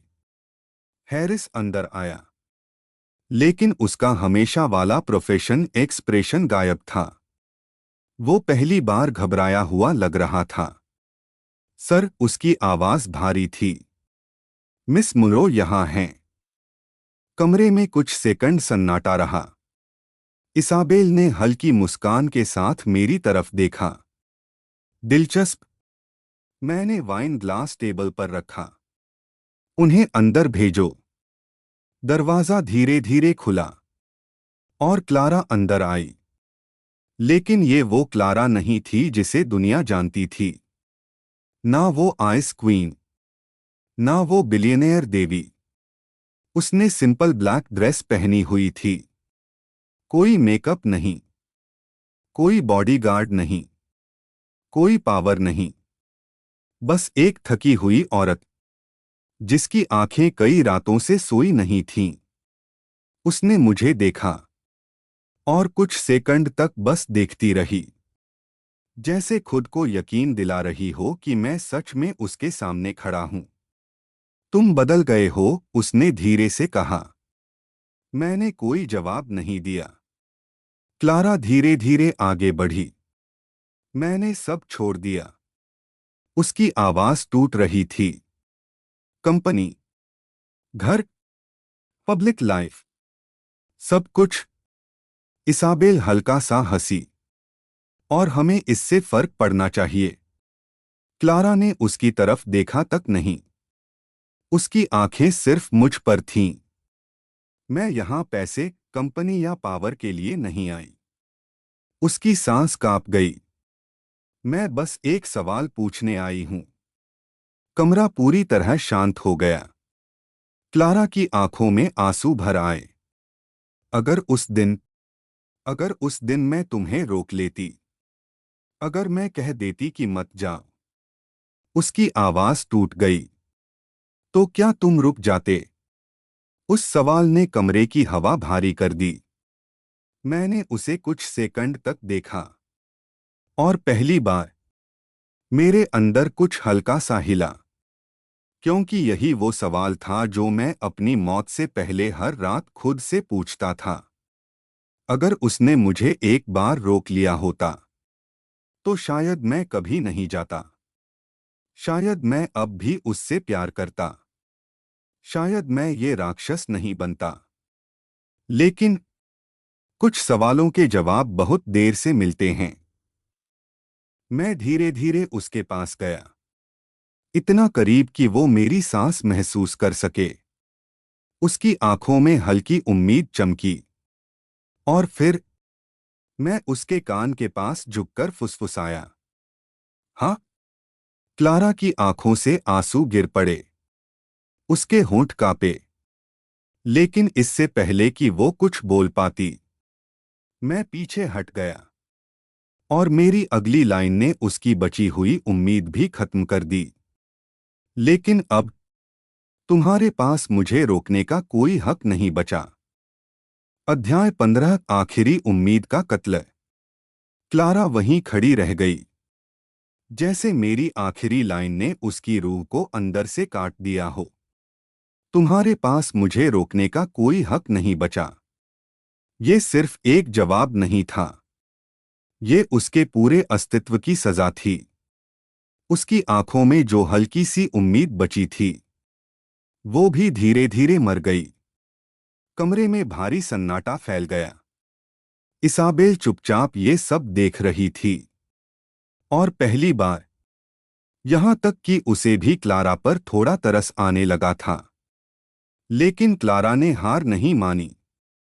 उसने कांपते हुए एक कदम मेरी तरफ बढ़ाया। मैं जानती हूं मैंने तुम्हें खो दिया। उसकी आवाज टूटी हुई थी।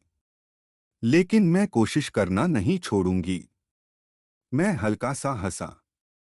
तुम अभी भी समझी नहीं, क्लारा। मैंने उसकी आंखों में देखते हुए कहा। तुम जिस एडम को वापस पाना चाहती हो, वो मर चुका है। उसकी सांस अटक गई। मैंने आगे कहा। उस दिन जब तुमने मुझे पैसे देकर भेजा था, उस दिन तुमने सिर्फ मुझे नहीं खोया, तुमने उस इंसान को मार दिया जो तुम्हें बिना शर्त प्यार करता था। क्लारा की आंखों से आंसू लगातार बहते रहे, लेकिन वो पीछे नहीं हटी। तो मुझे सजा दो, उसने फुसफुसाया। मुझसे नफरत करो, मुझे बर्बाद कर दो। उसने कांपते हुए मेरा हाथ पकड़ लिया।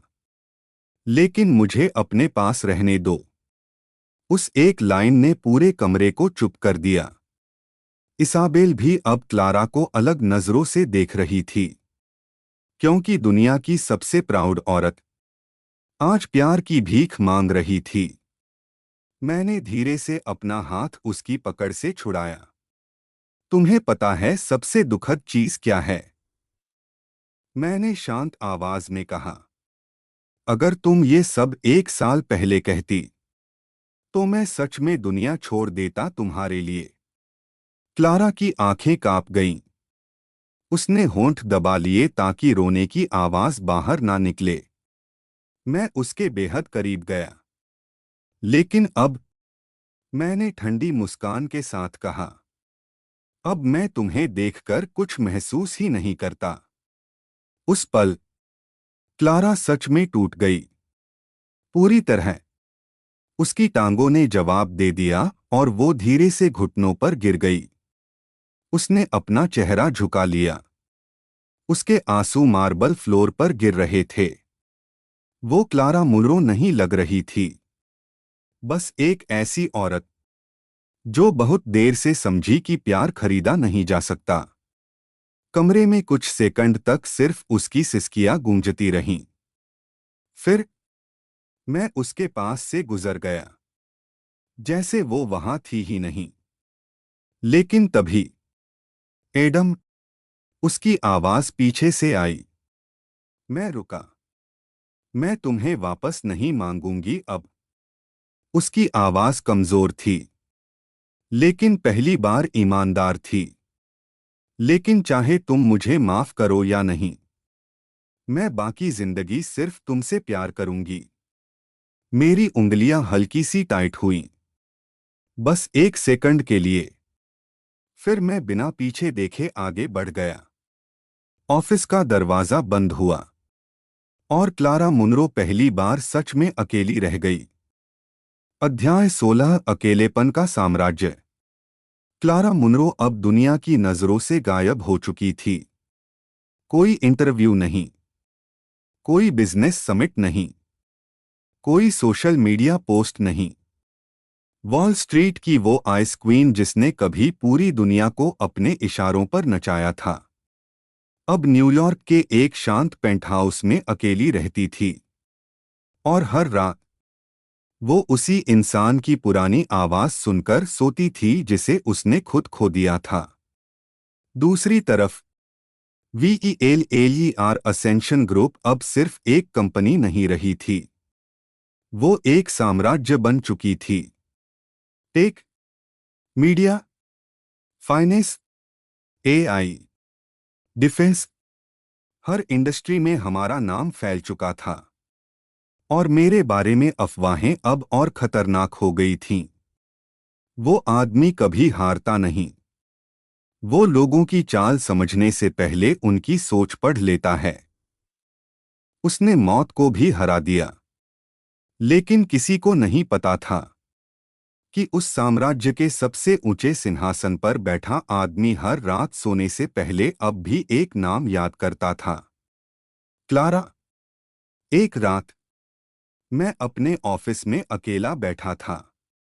बारिश हो रही थी, बिल्कुल वैसे ही जैसे उन दिनों में हुआ करती थी जब हम दोनों सिनेमा पैराडाइसो देखते थे।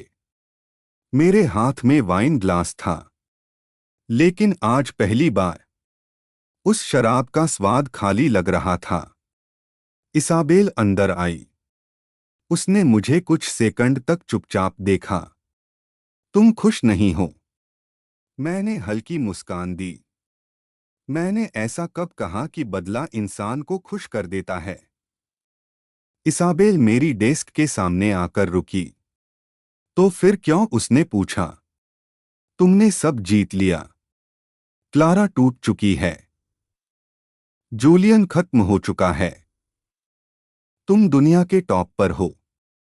मैंने बाहर गिरती बारिश को देखा, क्योंकि कुछ जंग जीतने के बाद भी इंसान हार जाता है। कमरा शांत हो गया।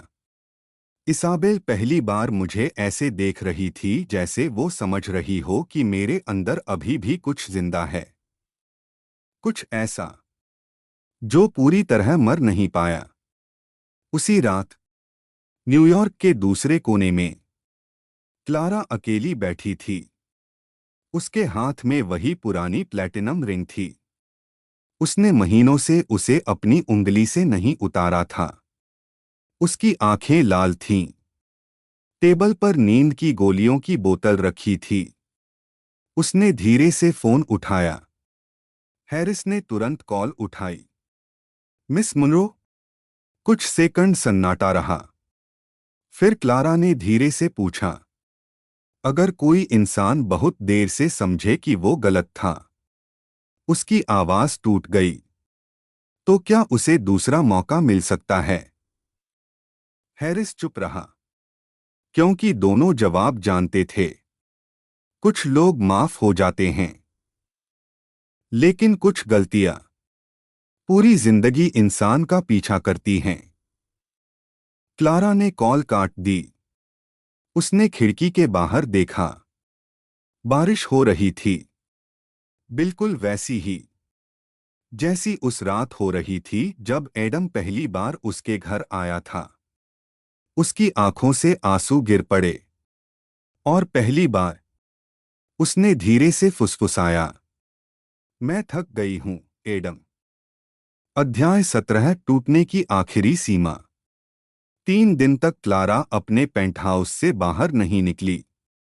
हैरिस ने कई बार कॉल किया। डॉक्टर्स भेजे गए, लेकिन उसने किसी के लिए दरवाजा नहीं खोला।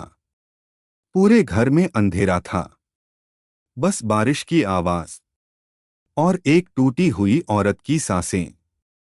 तीसरी रात मैं अपने ऑफिस में बैठा था जब हैरिस का कॉल आया। उसने कभी मुझे सीधे कॉल करने की हिम्मत नहीं की थी। आज उसकी आवाज कांप रही थी। सर। मैं चुप रहा। मिस मुनरो, उन्होंने खुद को कमरे में बंद कर लिया है। मेरी उंगलियां हल्की सी रुक गईं। तो दूसरी तरफ कुछ सेकंड सन्नाटा रहा। फिर हैरिस ने धीरे से कहा, मुझे लगता है वो खुद को नुकसान पहुंचा सकती हैं। कमरे की हवा अचानक भारी हो गई। इसाबेल जो सामने बैठी थी, उसने तुरंत मेरी आंखों में बदलाव नोटिस कर लिया। मत जाओ, उसने ठंडी आवाज में कहा। ये वही औरत है जिसने तुम्हें मरने के लिए भेजा था। मैं खामोश रहा, लेकिन मेरे अंदर कहीं बहुत गहराई में कुछ दर्दनाक सा हिला। 20 मिनट बाद क्लारा का पेंटहाउस दरवाजा अंदर से लॉक था। हैरिस और सिक्योरिटी घबराए हुए बाहर खड़े थे। हमने कई बार कोशिश की, हैरिस ने कहा। कोई जवाब नहीं आया। मैंने एक सेकंड भी बर्बाद नहीं किया। बैंग! दरवाजा जोर से टूटा। कमरे के अंदर पूरा अंधेरा था। फर्श पर टूटी हुई वाइन बॉटल पड़ी थी। नींद की गोलियों की खाली स्ट्रिप्स। और क्लारा, वो खिड़की के पास जमीन पर बैठी थी। उसकी सफेद ड्रेस आंसू से भीगी हुई थी। उसके हाथ में मेरी पुरानी फोटो थी। वो धीरे धीरे ऊपर देखने लगी, जैसे उसे यकीन ही ना हो कि मैं सच में वहां खड़ा हूं। एडम! उसकी आवाज बेहद कमजोर थी। मैं उसके पास गया। उसकी हालत देखकर पहली बार मेरे सीने में फिर वही पुराना दर्द उठा। वो क्लारा मुनरो नहीं लग रही थी। ना वो ताकतवर सीईओ, ना वो आइस क्वीन। बस एक इंसान जो पूरी तरह टूट चुका था। उसने कांपते हुए मेरी शर्ट पकड़ ली। मैं अब और नहीं कर सकती, उसकी आवाज टूट गई। मैं हर दिन मर रही हूं। उसकी आंखों से आंसू लगातार बह रहे थे। मैंने तुम्हें खो दिया और अब मेरे पास कुछ नहीं बचा। कमरे में सन्नाटा छा गया। मैं उसे देखता रहा, उस औरत को जिससे मैंने कभी दुनिया से ज्यादा प्यार किया था, जिससे मैंने नफरत करने की कोशिश की, लेकिन शायद पूरी तरह कभी कर नहीं पाया। क्लारा ने धीरे से अपना माथा मेरे सीने से लगा दिया। अगर तुम आज नहीं आते, उसकी सांस कांपी, तो शायद मैं कल सुबह जिंदा नहीं होती। मेरी आंखें बंद हो गईं और उसी पल मुझे एहसास हुआ, बदला पूरा हो चुका था। लेकिन ये कहानी अभी खत्म नहीं हुई थी। अध्याय 18, राख में दबी हुई मोहब्बत। कमरे में सिर्फ बारिश की आवाज गूंज रही थी। क्लारा अब भी मेरे सीने से लगी हुई थी, जैसे अगर उसने छोड़ा तो वो फिर अंधेरे में गिर जाएगी। मैंने नीचे उसकी तरफ देखा। उसकी उंगलियां मेरी शर्ट को ऐसे पकड़ रही थीं जैसे डूबता हुआ इंसान आखिरी सांस पकड़ता है। एडम, उसने आंखें बंद रखते हुए फुसफुसाया, क्या तुम अब भी मुझसे नफरत करते हो? उस सवाल ने मेरे अंदर सालों पुराना दर्द जगा दिया। मैं उसे तुरंत जवाब दे सकता था। मुझे कहना चाहिए था, हाँ। मुझे उसे वही दर्द लौटाना चाहिए था जो उसने मुझे दिया था। लेकिन मेरे होंठ नहीं खुले, क्योंकि सच्चाई बहुत ज्यादा खतरनाक थी। मैं उससे नफरत करना चाहता था, लेकिन जिस इंसान से तुमने अपनी पूरी रूह से प्यार किया हो, उससे पूरी तरह नफरत करना लगभग नामुमकिन होता है। मैंने धीरे से उसकी ठंडी उंगलियां अपने हाथों से हटाईं। तुम्हें आराम की जरूरत है, मैंने शांत आवाज में कहा। क्लारा ने तुरंत सिर हिलाया। नहीं। उसकी आंखों में डर भर गया। अगर तुम अभी चले गए, उसकी आवाज टूट गई, तो मैं फिर अकेली रह जाऊंगी। उस एक लाइन ने मेरे सीने में कुछ तोड़ दिया, क्योंकि यही वो डर था जिससे मैं कभी गुजरा था। उसके साथ रहते हुए भी अकेला होने का डर। मैं खिड़की की तरफ मुड़ा। बारिश अब भी हो रही थी। तुम जानती हो सबसे अजीब बात क्या है, क्लारा? मैंने धीरे से कहा। मैंने महीनों तक सिर्फ तुम्हें टूटते देखने के लिए जिया। मैं चाहता था कि तुम वही दर्द महसूस करो जो मैंने किया था। और अब मैंने उसकी तरफ देखा। अब जब तुम सच में टूट चुकी हो, तो मुझे जीत जैसा कुछ महसूस नहीं हो रहा। क्लारा की आंखें कांप गईं। उसने धीरे से पूछा, तो क्या इसका मतलब अभी भी देर नहीं हुई? कमरा शांत हो गया। मैंने कोई जवाब नहीं दिया, क्योंकि मुझे खुद नहीं पता था। क्या कुछ चीजें सच में वापस जुड़ सकती हैं? क्या टूटा हुआ भरोसा फिर से जिंदा हो सकता है? क्या प्यार नफरत और मौत के बाद भी बच सकता है? क्लारा धीरे धीरे उठी। उसकी टांगें अब भी कमजोर थीं, लेकिन वो फिर भी मेरे पास आई। और इस बार उसने मुझे पकड़ने की कोशिश नहीं की। उसने बस धीरे से कहा, मैं तुमसे दूसरा मौका नहीं मांगूंगी। उसकी आंखों से आंसू बह रहे थे। लेकिन अगर कभी कभी तुम्हारे दिल में मेरे लिए थोड़ा सा भी कुछ बचा हो, उसने कांपती सांस ली, तो मुझे फिर से तुमसे प्यार करने दो। मेरी उंगलियां हल्की सी टाइट हुईं। मैंने उसकी तरफ देखा, उस टूट चुकी औरत को, जो पहली बार अपनी ताकत, अपना अहंकार, अपना कंट्रोल छोड़कर सिर्फ सच बोल रही थी।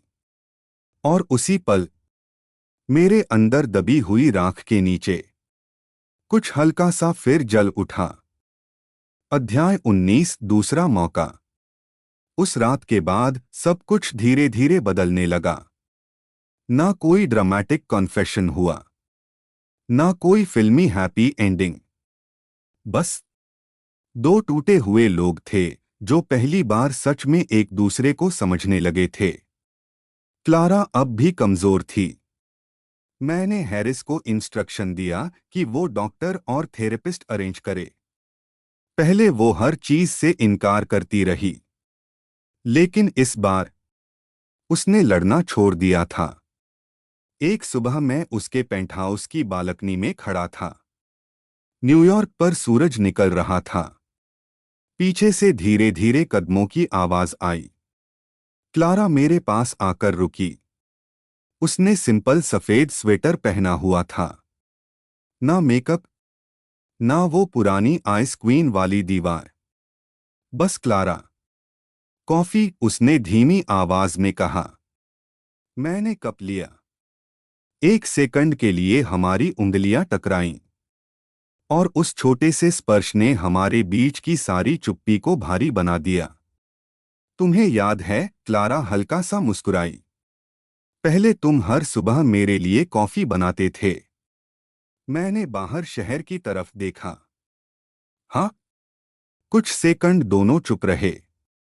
फिर क्लारा ने धीरे से कहा, मैं उस लड़की को नफरत करती हूं जो मैं पहले थी। उसकी आवाज में सच्चा पछतावा था। मैंने तुम्हें एक इंसान की तरह देखा ही नहीं। मैं बस अपने पुराने प्यार के पीछे भागती रही। उसकी आंखें नीचे झुक गईं। और जब तक मुझे एहसास हुआ कि असली इंसान कौन था, उसकी आवाज टूट गई। तब तक बहुत देर हो चुकी थी। मैंने उसकी तरफ देखा। उसकी आंखों में अब कोई झूठ नहीं था। कोई खेल नहीं। कोई कंट्रोल नहीं। सिर्फ दर्द। और शायद प्यार। उस दिन पहली बार हमने साथ बैठकर खाना खाया। ना बिजनेस की बात हुई, ना अतीत की। बस खामोशी थी। लेकिन वो खामोशी अब दर्दनाक नहीं लग रही थी। रात को जब मैं जाने लगा, क्लारा ने अचानक मेरा हाथ पकड़ लिया। उसकी उंगलियां हल्की कांप रही थीं। क्या तुम? उसने हिम्मत जुटाई। कल फिर आओगे? मैं कुछ सेकंड उसे देखता रहा। पहले वाला एडम शायद उसी पल उसे गले लगा लेता। लेकिन अब चीजें अलग थीं। मैंने धीरे से उसका हाथ हटाया और शांत आवाज में कहा, मे बी। बस एक शब्द। लेकिन क्लारा की आंखों में पहली बार महीनों बाद हल्की सी रोशनी वापस आ गई। और उस रात, जब मैं अपनी कार में बैठकर उस पेंटहाउस से दूर जा रहा था, मुझे एहसास हुआ, शायद कुछ टूटी हुई चीजें पूरी तरह जुड़ती नहीं, लेकिन कभी कभी उनकी दरारों में से ही नई रोशनी पैदा होती है। अध्याय 21, फिर से धड़कता हुआ दिल। उस रात के बाद हमारे बीच कुछ बदल गया। वो अचानक परफेक्ट नहीं हुआ। हमारा अतीत मिटा नहीं। दर्द खत्म नहीं हुआ। लेकिन पहली बार हम दोनों ने भागना बंद कर दिया। क्लारा अब पहले जैसी नहीं रही थी। वो धीरे धीरे सीख रही थी कि प्यार कंट्रोल नहीं होता। प्यार किसी की जिंदगी खरीद लेना नहीं होता। और मैं सीख रहा था कि हर इंसान हमेशा अपनी सबसे बुरी गलती जैसा नहीं रहता। कुछ हफ्ते बाद न्यूयॉर्क में पहली बर्फ गिर रही थी। मैं वेला असेंशन ग्रुप के टॉप फ्लोर ऑफिस में बैठा था जब हैरिस अंदर आया।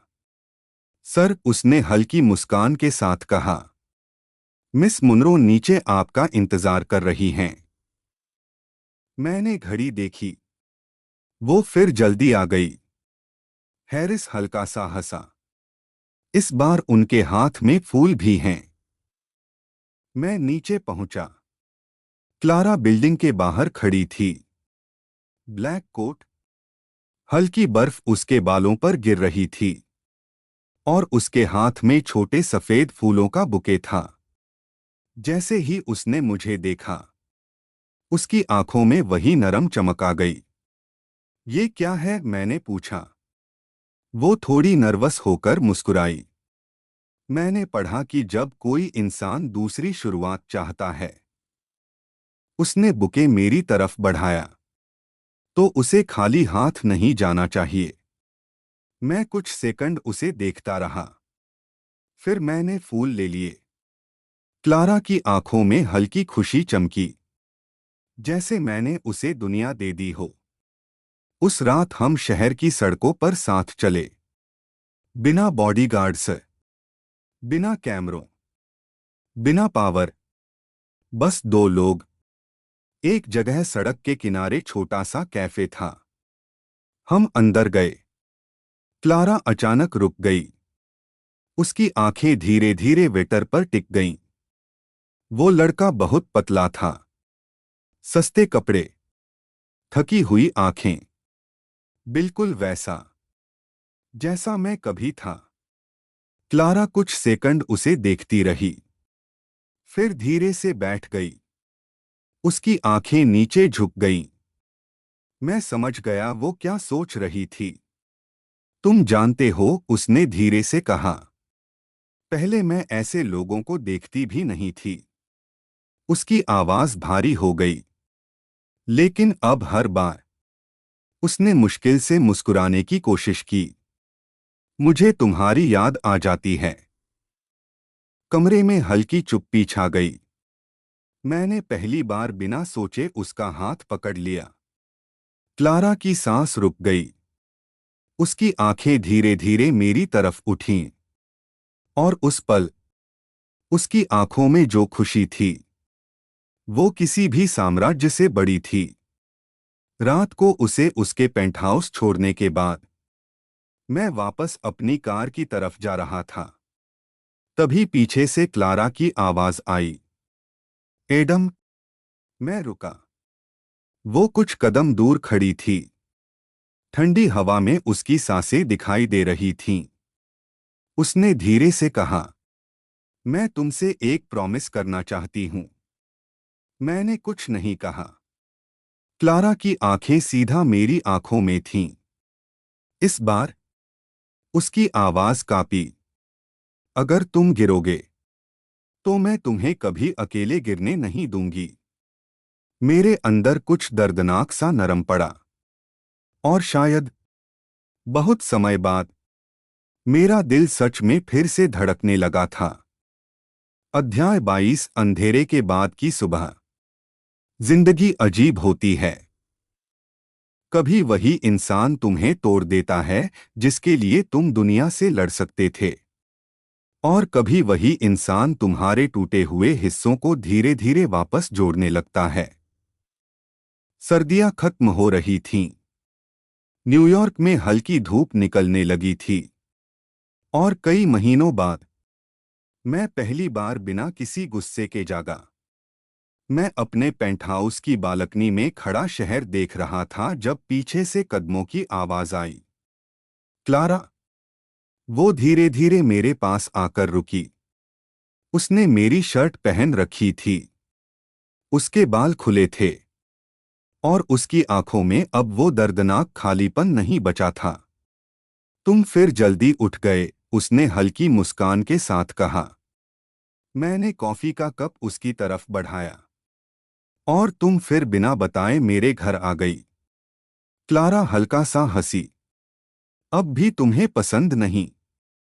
मैंने उसकी तरफ देखा, और पहली बार मेरे जवाब देने से पहले ही मेरे चेहरे पर मुस्कान आ गई। क्लारा कुछ सेकंड मुझे बस देखती रही, जैसे उसे अब भी यकीन नहीं होता था कि ये सब सच है। धीरे धीरे हम फिर से एक दूसरे की आदत बनने लगे। लेकिन इस बार फर्क था। पहले मैं उसके पीछे भागता था, अब वो मेरे साथ चलना सीख रही थी। पहले वो कंट्रोल चाहती थी, अब वो भरोसा करना सीख रही थी। पहले मैं खुद को खो चुका था, अब मैं खुद को वापस पा रहा था। एक शाम हम दोनों पुराने मूवी थिएटर गए। वही थिएटर जहां कभी उसने पहली बार महसूस किया था कि वो मुझे खो चुकी है। स्क्रीन पर फिर सिनेमा पैराडाइसो चल रही थी, लेकिन इस बार हमारे बीच वो भारी दर्द नहीं था। क्लारा ने धीरे से अपना सिर मेरे कंधे पर रख दिया। तुम्हें पता है, उसने फुसफुसाया। मैं पहले सोचती थी कि प्यार किसी को पाने का नाम है। उसकी उंगलियां धीरे से मेरी हथेली में उलझ गईं। लेकिन अब समझ आया, प्यार किसी को खोने से डरने का नाम है। मैंने उसकी तरफ देखा। उसकी आंखों में आंसू नहीं थे, बस सच्चाई थी। और शायद सुकून। मूवी खत्म होने के बाद बाहर हल्की बारिश हो रही थी। हम दोनों थिएटर की सीढ़ियों पर खड़े थे। क्लारा मुझे देख रही थी। कुछ सेकंड तक बस देखती रही। फिर धीरे से बोली, एडम। हूँ। उसने गहरी सांस ली। क्या तुम अब भी मुझसे प्यार करते हो? वो सवाल हवा में रुक गया। पहले मैं बिना सोचे हाँ कह देता। फिर एक वक्त आया जब मैं नहीं कहना चाहता था। लेकिन अब मैं सच बोलना चाहता था। मैं उसके करीब गया। मेरे हाथ ने धीरे से उसका चेहरा पकड़ा और मैंने उसकी आंखों में देखते हुए कहा, मैंने कभी करना बंद ही नहीं किया था। क्लारा की आंखें भर गईं। उसके होंठ कांपने लगे। और इससे पहले कि वो कुछ बोलती, मैंने उसे किस कर लिया। बारिश हमारे ऊपर गिरती रही। शहर की लाइट्स धुंधली पड़ गईं। और उस पल ऐसा लगा जैसे मौत, नफरत, बदला और दर्द से गुजरने के बाद हम आखिरकार जिंदा होना सीख रहे थे। अध्याय 23, हमेशा के लिए। बारिश धीरे धीरे रुक चुकी थी, लेकिन क्लारा अब भी मुझे पकड़े हुए थी। जैसे उसे डर हो कि अगर उसने छोड़ा तो मैं फिर गायब हो जाऊंगा। मैंने उसकी आंखों में देखा। वो वही आंखें थीं जिन्होंने कभी मुझे बिना महसूस किए तोड़ दिया था। और वही आंखें अब मुझे ऐसे देख रही थीं जैसे मैं उसकी पूरी दुनिया हूं। एडम, उसकी आवाज कांपी। क्या ये सच है? मैं हल्का सा मुस्कुराया। क्या? उसकी आंखों से आंसू फिर निकल पड़े। कि तुमने मुझे माफ कर दिया। मैंने कुछ सेकंड जवाब नहीं दिया, क्योंकि सच ये था, कुछ घाव पूरी तरह कभी भरते नहीं। कुछ यादें हमेशा दर्द देती हैं। लेकिन प्यार, अगर वो सच में असली हो, तो वो इंसान को नफरत से ज्यादा देर तक पकड़े रखता है। मैंने धीरे से उसका हाथ पकड़ा। मैं शायद कभी वो सब भूल नहीं पाऊंगा, क्लारा। उसकी आंखें नीचे झुक गईं। लेकिन फिर मैंने उसकी उंगलियां थोड़ा और कसकर पकड़ लीं। लेकिन मैं ये भी नहीं भूल पाया।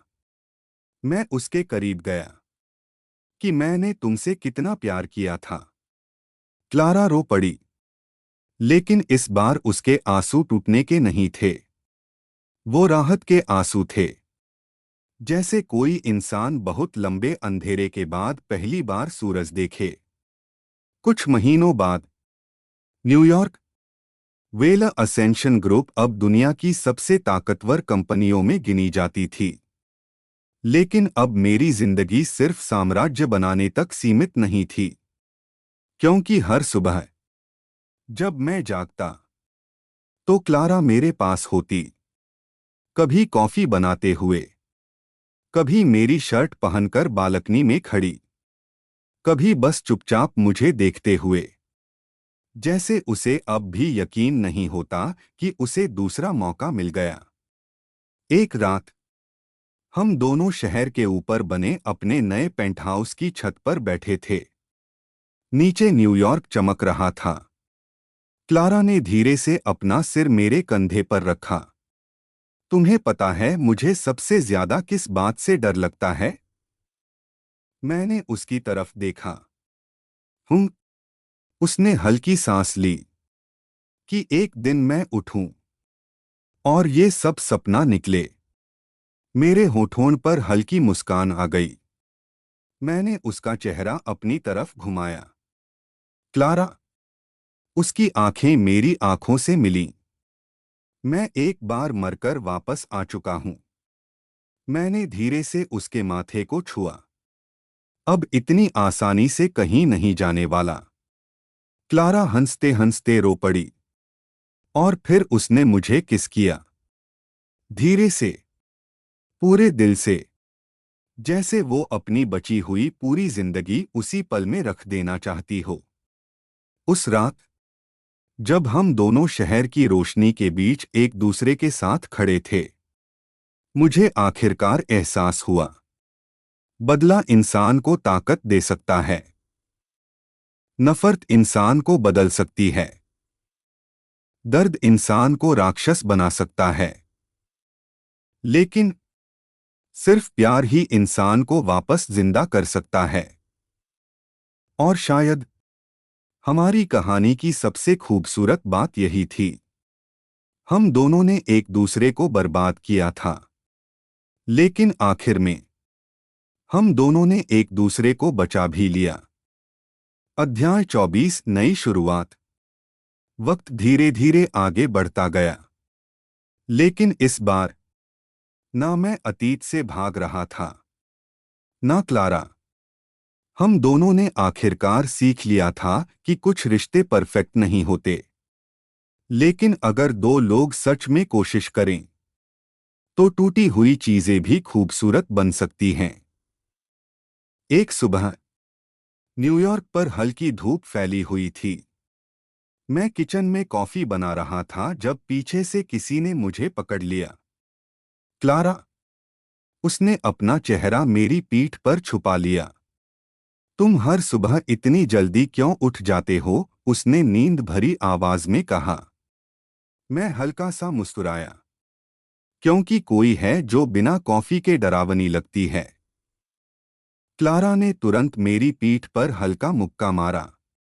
रूड। मैं हंस पड़ा और उस छोटी सी हंसी ने मुझे एहसास दिलाया, हम सच में ठीक हो रहे थे। कुछ दिन बाद इसाबेल हमारे नए हेडक्वार्टर आई। उसने हमें साथ देखकर हल्की मुस्कान दी। इंटरेस्टिंग, उसने कॉफी का कप उठाते हुए कहा। मैंने सोचा नहीं था कि तुम दोनों यहां तक पहुंचोगे। क्लारा थोड़ी शर्मिंदा होकर मेरी तरफ देखने लगी। मैंने बस शांत मुस्कान दी। इसाबेल कुछ सेकंड हमें देखती रही, फिर धीरे से बोली, तुम जानते हो, दुनिया में सबसे मुश्किल चीज बदला लेना नहीं है। सबसे मुश्किल चीज है किसी ऐसे इंसान को दोबारा प्यार करना जिसने तुम्हें तोड़ा हो। कमरा कुछ सेकंड शांत रहा। फिर क्लारा ने धीरे से मेरा हाथ पकड़ लिया। इस बार मैंने उसे छोड़ा नहीं। उसी रात मैं और क्लारा शहर से दूर ड्राइव पर गए। कोई सिक्योरिटी नहीं, कोई बिजनेस कॉल नहीं, बस हम दोनों। हम एक शांत झील के पास रुके। आसमान में हजारों तारे थे। क्लारा धीरे धीरे मेरे पास आई। एडम। हूँ। उसने कुछ सेकंड मुझे देखा, फिर धीरे से पूछा, अगर तुम्हें मौका मिले तो क्या तुम अपनी पुरानी जिंदगी बदलना चाहोगे? मैंने उस सवाल के बारे में सोचा, उस दर्द के बारे में, उस मौत के बारे में, उस नफरत के बारे में।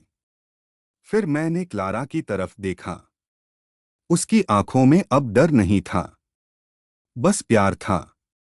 मैं हल्का सा मुस्कुराया। नहीं। क्लारा की आंखें हल्की फैल गईं। क्यों? मैं उसके करीब गया और धीरे से कहा, क्योंकि अगर वो सब नहीं होता तो शायद मुझे तुम्हारा ये वाला रूप कभी देखने को नहीं मिलता। क्लारा की आंखें भर आईं।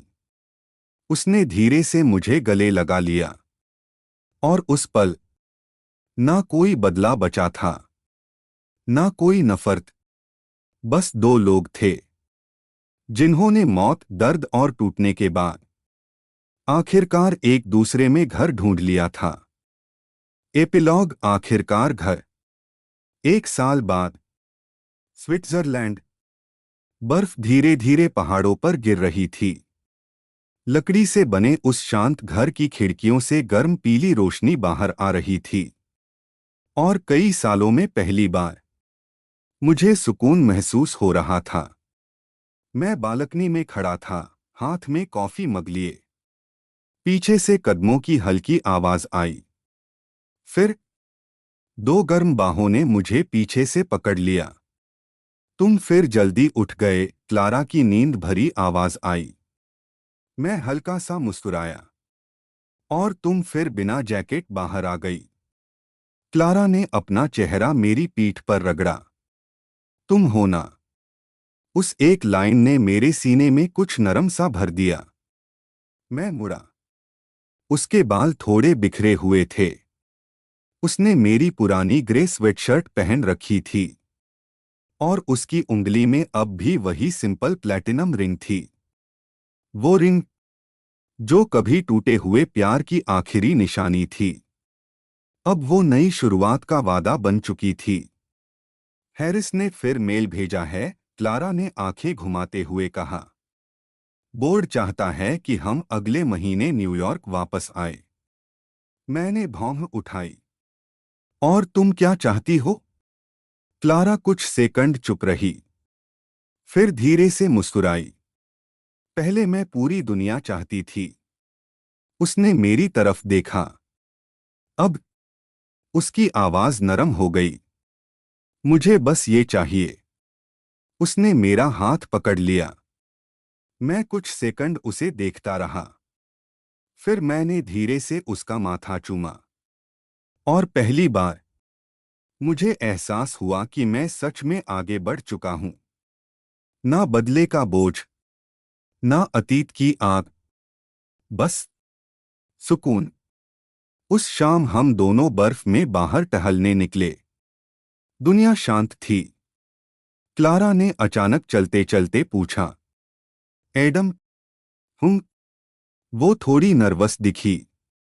अगर उसने होंठ काटे। अगर हमारा बेटा हुआ। मैं हंस पड़ा। हमारा बेटा? क्लारा शर्म से लाल हो गई। मैं बस हाइपोथेटिकल बोल रही हूं। मैं उसे चिढ़ाने लगा। ओह, अभी कुछ देर पहले तो तुम सिर्फ कॉफी और शांति चाहती थीं। एडम। वो हंसते हुए मुझे मारने लगी। और उस पल मैंने उसे देखा। सच में देखा। ना उस औरत की तरह जिसने मुझे तोड़ा था, ना उस आइस क्वीन की तरह जिससे पूरी दुनिया डरती थी। बस मेरी क्लारा। वो लड़की जिससे मैंने पहली बार प्यार किया था। और शायद जिससे मैं आखिरी सांस तक प्यार करता रहूंगा। मैंने उसका हाथ पकड़ा। उसने बिना कुछ कहे मेरी उंगलियां कसकर पकड़ लीं। बर्फ गिरती रही। दुनिया चलती रही। लेकिन उस पल हम आखिरकार वहीं पहुंच चुके थे जहां हमें होना चाहिए था। घर।